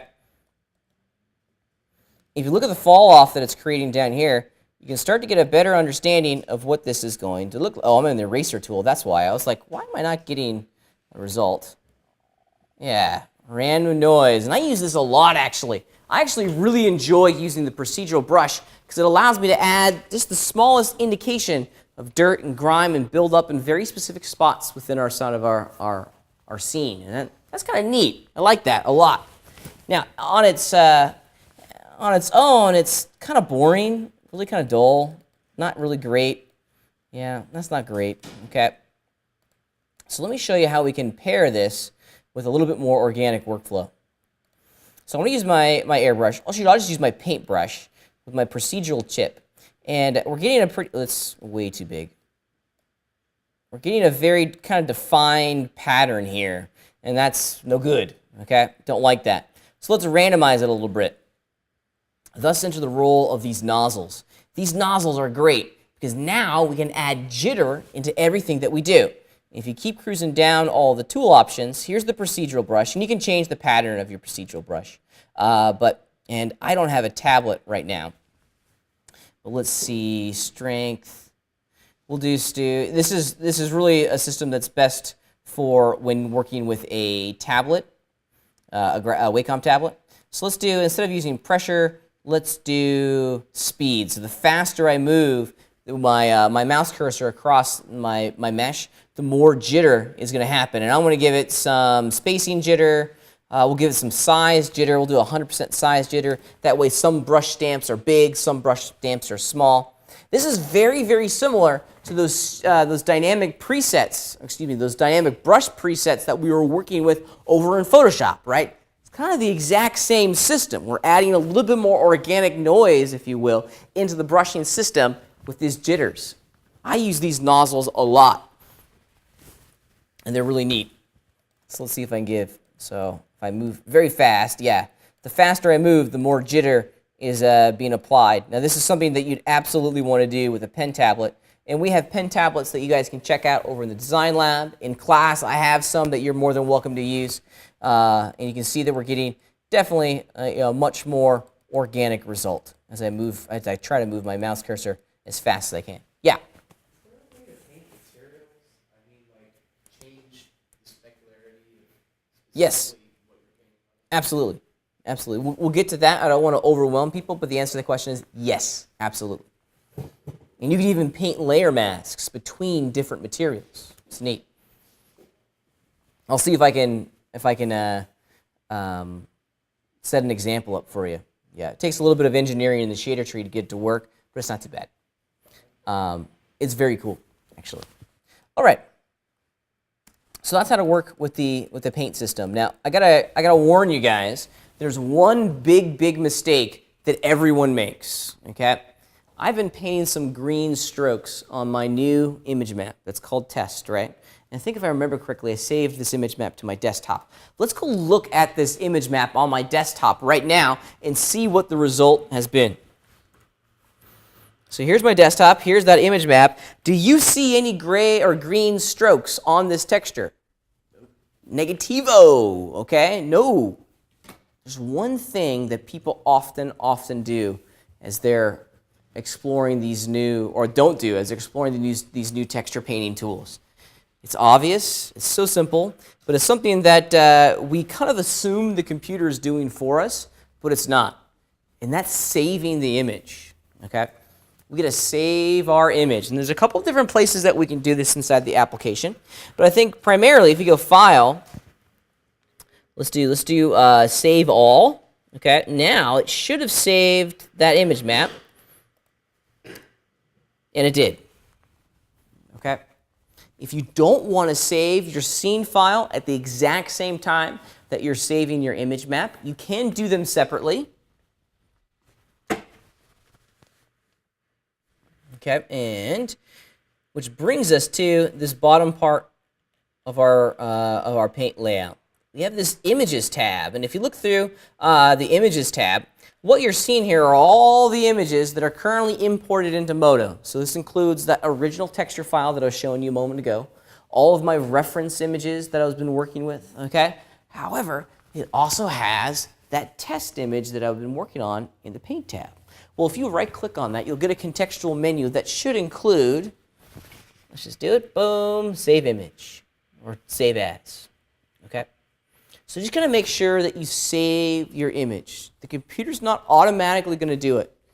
One other thing that I find people stumbling through as they work with this new system is that they'll close the application without saving their image map, and the computer will help you. It says, hey, you have an unsaved image. Do you want me to save it? And for whatever reason, and I think it's because you guys don't read those little prompts, you almost always say no.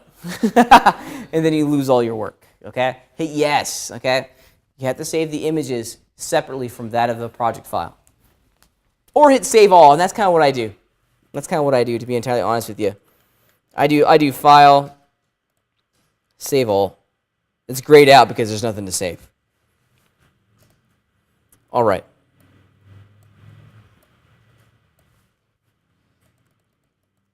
Questions so far? It's a pretty easy system, but let's make it a little bit more complex, okay? Because this is great. This is great for adding detail. This is great for going in and very quickly adding the small solution of dirt and grime and kind of build up. But what if I wanted to put in, like, I don't know, what if I wanted to use a pattern, a defined pattern? What if this was blank? What if I wanted to go in and very quickly kind of define the diffuse texture values for the entirety of my object? Let's do that. It's actually kind of neat, and we can do that pretty quickly. But it requires us to use another tool called Image Ink. And I like Image Ink because Image Ink allows us to very quickly, I'm just going to turn off that base diffuse texture. Image Ink allows us to use existing photographs as a stencil or a pattern that we can very quickly place down across the surface of my mesh. So I'm going to grab my airbrush, and this time I'm going to go back to my soft brush, and I'm going to activate Image Ink. And a new portion of my interface is going to pop up. And I've just collapsed the airbrush section and the smooth brush section. And you can see here it is. Here's the Image Ink section. Most important are these top options. You can see that we have an image well here.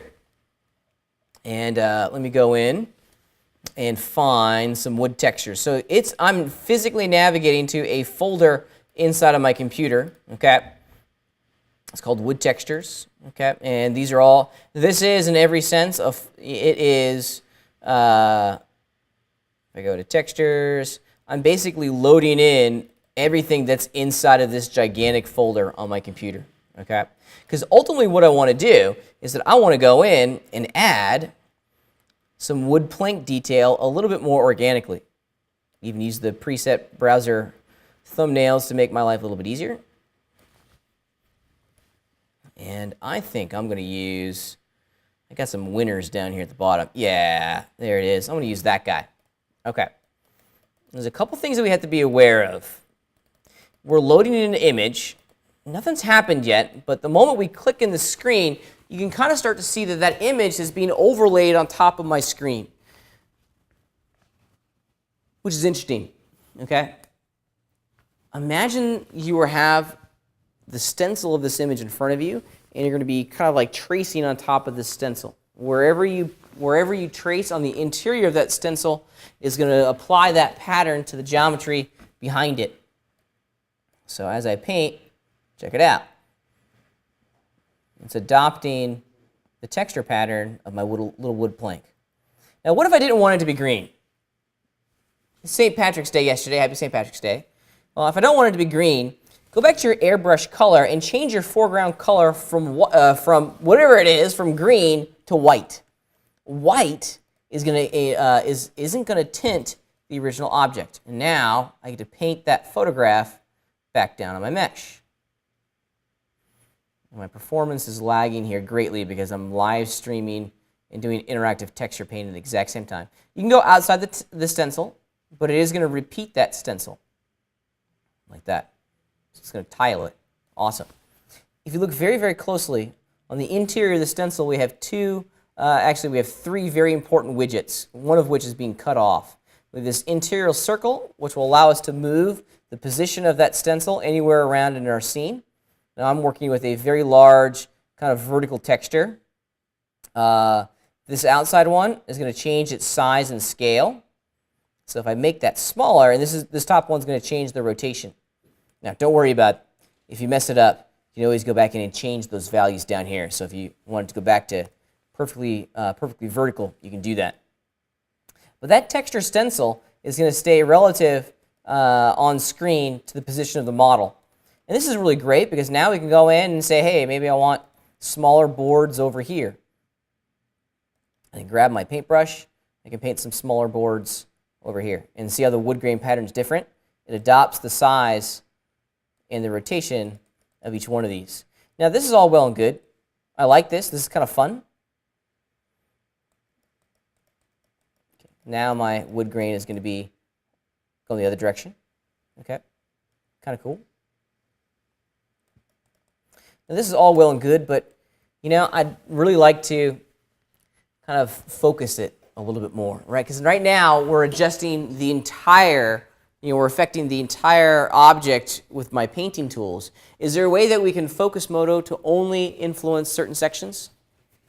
Can you select from the polygons, only? Bingo. And this is the cool thing about painting inside of Modo, okay? Is that I can focus my painting tools on whatever is selected, right? If you remember back to day one in this course and day one in GCOM 402, I said that Modo is built entirely around selections. Whatever is selected is going to be edited, okay? If nothing's selected, everything's going to be edited, as we just saw. What if I only want to go in and influence the diffuse texture values and interactively paint some of the planks on the outside of my water wheel? Well, check it out. Let me just select the polygons that I want to work with. I want to select just these guys in here. There we go. Now, you could even do Shift-H to hide them. That's fine. Or you just have them selected. Okay. Now, check it out. Run your tool with Image Ink. I'll use a different texture this time. I'll click on the viewport to apply it. And let's get this back to 0. And I'll make the size a little bit smaller. You can do Control-Shift-A to match my viewport's perspective here. Can line up the planks a little bit. Can scale them locally to get the illusion that I'm after, and then boom, now I can paint that bad boy. Now it's painting on the other side of the model, but that's okay. And it didn't paint it. Let's see why it didn't paint it. Let's try hiding it.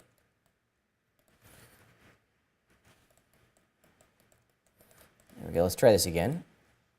Image ink. Use that guy right there.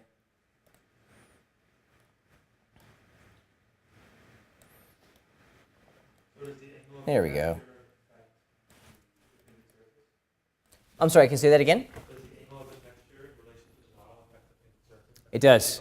Yeah, what you see is what you're going to get. So if the angle of your image ink texture is, not the angle that you want it to end up on your model, you either have to do one of two things.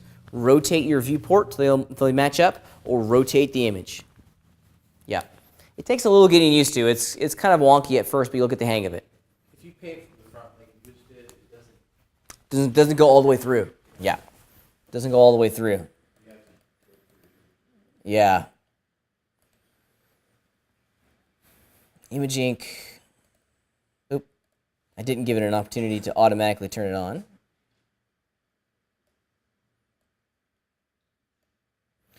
One other feature. What if you don't want to paint? Okay. What if you physically don't want to go in and do all that jazz? Okay. Well, check it out. There's also some other options in here. There's also stamp. Stamp is cool. If you turn stamp on, now it's turning this image into kind of like a rubber stamp. And you click once, boom. Drop the tool. Oh, it didn't do it. Why didn't it do it? Let's figure out why it didn't do it. Okay, stamp.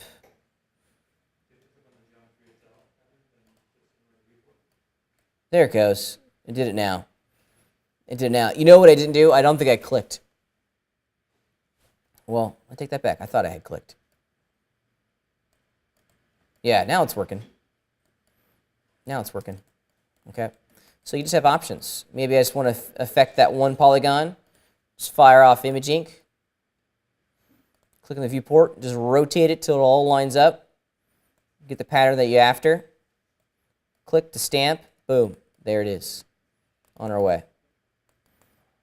Yeah, very quick, very easy. A little bit more organic as you see the results right in front of you. And what this ultimately allows you to do is to make each board be a little bit more independent, to be a little bit more unique, okay? Because now I no longer have to guess about the angles in Photoshop. I can just see those angles right here inside of Modo. I really like the texture painting tools inside of Modo. They're great. They allow me to just work organically and not have to think about how this crazy texturing pipeline is going to influence my object. Boom, there it is. Just stamped it down. Now I'm dropping the tool. I wouldn't necessarily have to drop the tool at the end of each one of these. And that's entirely because the size of the of those UVs are incredibly small. They're not very big. They're not very big. Yeah. It's that portion of my UV map is pretty small, so the quality of the image is not going to be ideal. Can you adjust the gamma to affect the OpenGL viewport? Let's see. Now you're painting very much so. Very much so. I'm trying to think with the painting system. Is there a way to do it? Let's see. Yeah, let's fire it off because this texture here is very washed out. That's using a linear color space. I don't think that there is. You'd have to do it on. You'd probably want to do it on the original image. Yeah.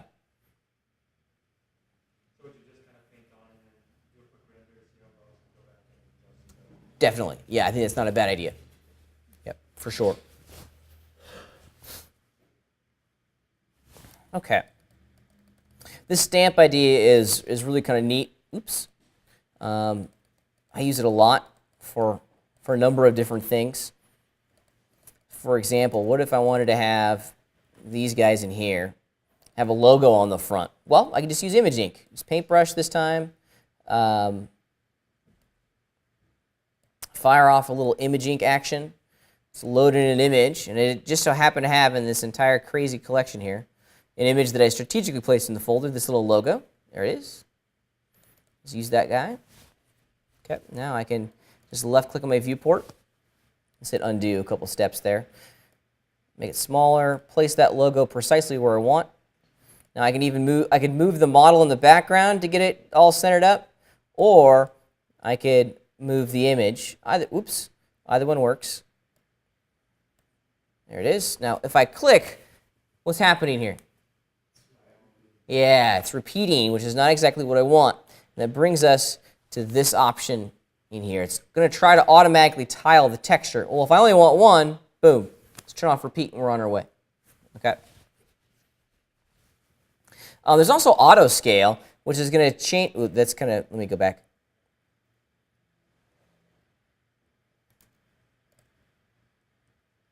There we go. Auto scale is going to change the size of your stamp pattern based on the perspective and your distance to that object. That's something new they added in the most recent version. It allows you to keep a consistent size of your stencil based on your distance to the object.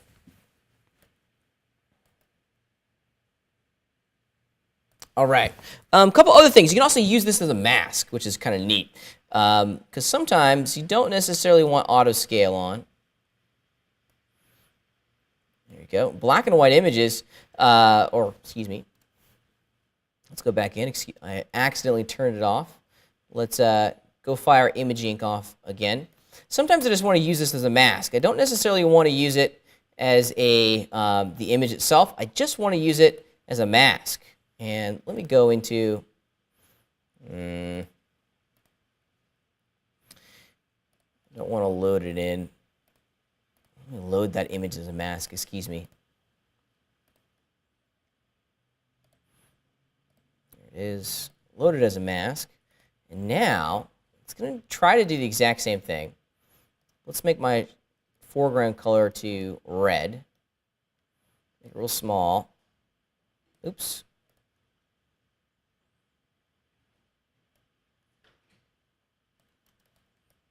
So that didn't work. Let me go back in time. Hold on a sec. Repeat. Why didn't it load my mask in? There it is. Don't want this. There it is. Okay. Come on, Moto. Drop it for me. There it is. That's what I was looking for.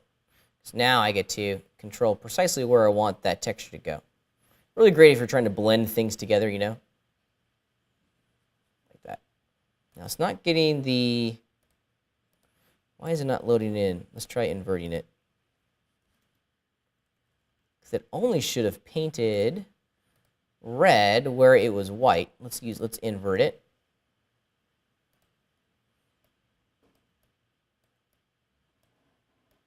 And now it's not masking it at all.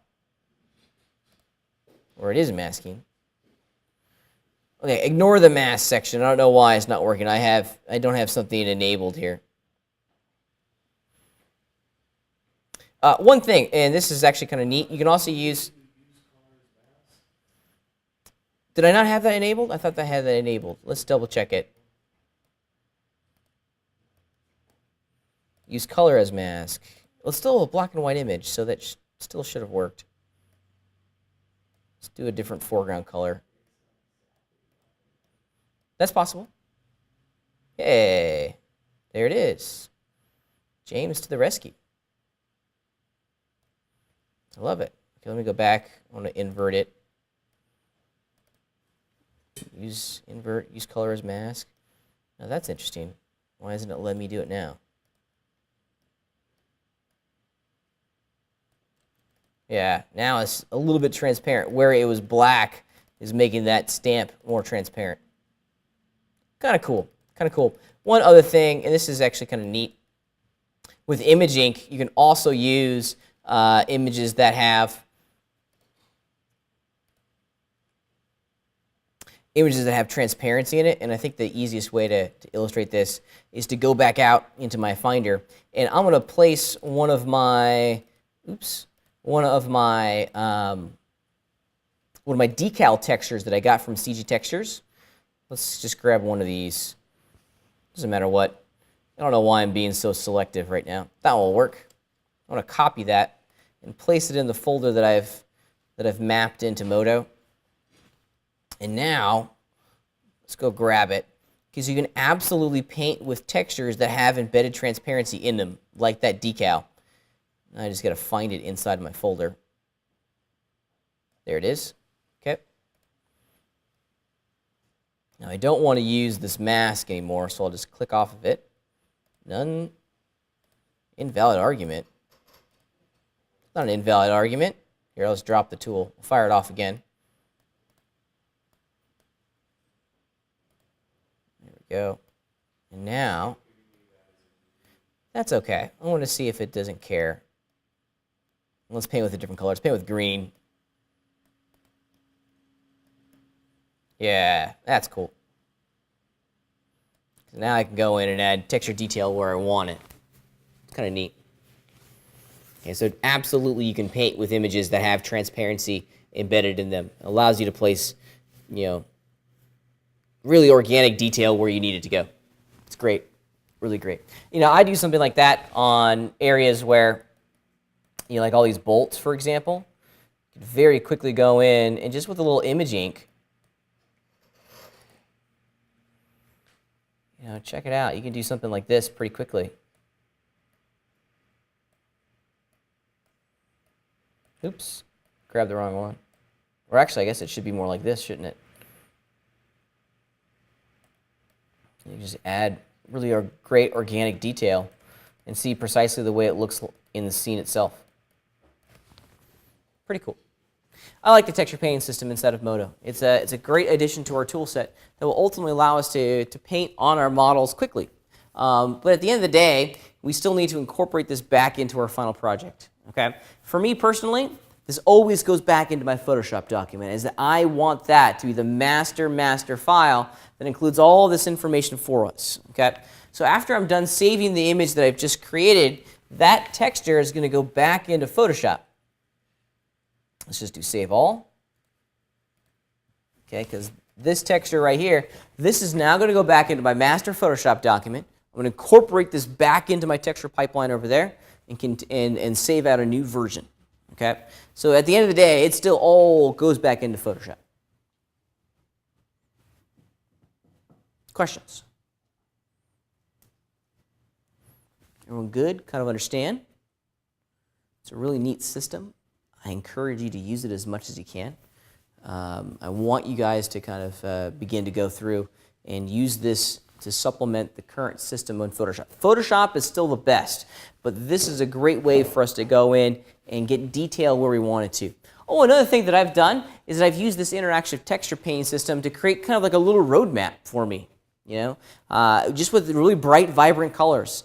I've even written things on this texture and say, paint rust detail here, put drips over here. That way I can visually make sense of where all this needs to go inside my Photoshop document. Great system. Questions, comments? All right, let's spend some time talking about what we're going to be doing for our homework in our lab this week. As you already saw on the website, our homework in the lab comes in 2 different flavors. Our homework this week is to create a water wheel, okay? And I would like you to include a bump map for this bad boy as well, okay? So diffuse map, bump map, and we're on our way. Please make sure that you're designing this texture, you're designing this object with the intention of continuing to use it. So this isn't a throwaway object at all, right? This is something that we're absolutely going to be having a relationship with basically through the end of the class over the next 7 weeks or so. So keep that in mind. Keep that in mind, okay? This is something that will show up in your final project, so put some hours into the texture, okay? The geometry is probably done. I saw a number of you guys fiddling with the geometry as I was talking today. You're probably finished with the geometry. Now it's your time to take a step into the texturing stage and get some higher quality results, okay? As always, please make sure that you're submitting both your Luxology project file, your diffuse texture map, and your bump map. Going forward, these are the 4 documents that I'm going to need from you almost on every single project. Actually, to be honest with you, in a couple weeks, once we start talking about Unity, your bump map is going to transform into something called a normal map, and you'll be submitting those instead of working with your bump stuff. But for this week, diffuse and bump just like last, okay? And don't forget to do a great portfolio render that showcases your work. For your lab assignment this week, we have a fun little one, and you might be able to bang this out in the next 45 minutes. Your job is to take the supplied project file, which is a little drainage pipe, to generate all the UVs and then to duplicate specifically the portions of the drainage pipe in an efficient manner. Okay, I've given you a quarter of all the drainage pipe pieces. Your mission is to go in, UV map them, test the UVs, duplicate the pieces, and make diffuse texture maps for all of the pieces associated with it. Okay, I don't need your texture map for this one. I do need your Luxology project file and a portfolio render. I've given you some really great examples of what the final finished project is supposed to look like at the conclusion of this little lab assignment. It's just to kind of go in and reinforce the ideas of duplicating or UV mapping before you duplicate. Okay, hopefully, because I saw some of you guys doing this during the lecture. Hopefully, you made the UVs before you duplicated all those pipes, right? You're quadrupling the work if you didn't. Yeah. Unfortunately, I think Mr. Button did because he's shaking his head. No? No, okay, I'm just joking. Should be a fast one. Questions? All right. I'm giving you, I give, and then I give some more. If you really need some help this week in establishing the structure for your entire project, in the resources section, of course, here's the drainage pipe assets, but I've also included a whole series of small, very short video tutorials that kind of walk you through the creation of this little water wheel. Okay, so if you need some additional visual reminders, you can see the list of stuff that I've generated for you guys in the resources tab. All right? Questions? No? All right, let's get to work. Got about 45 minutes left in class. Let's do it. Use your time wisely.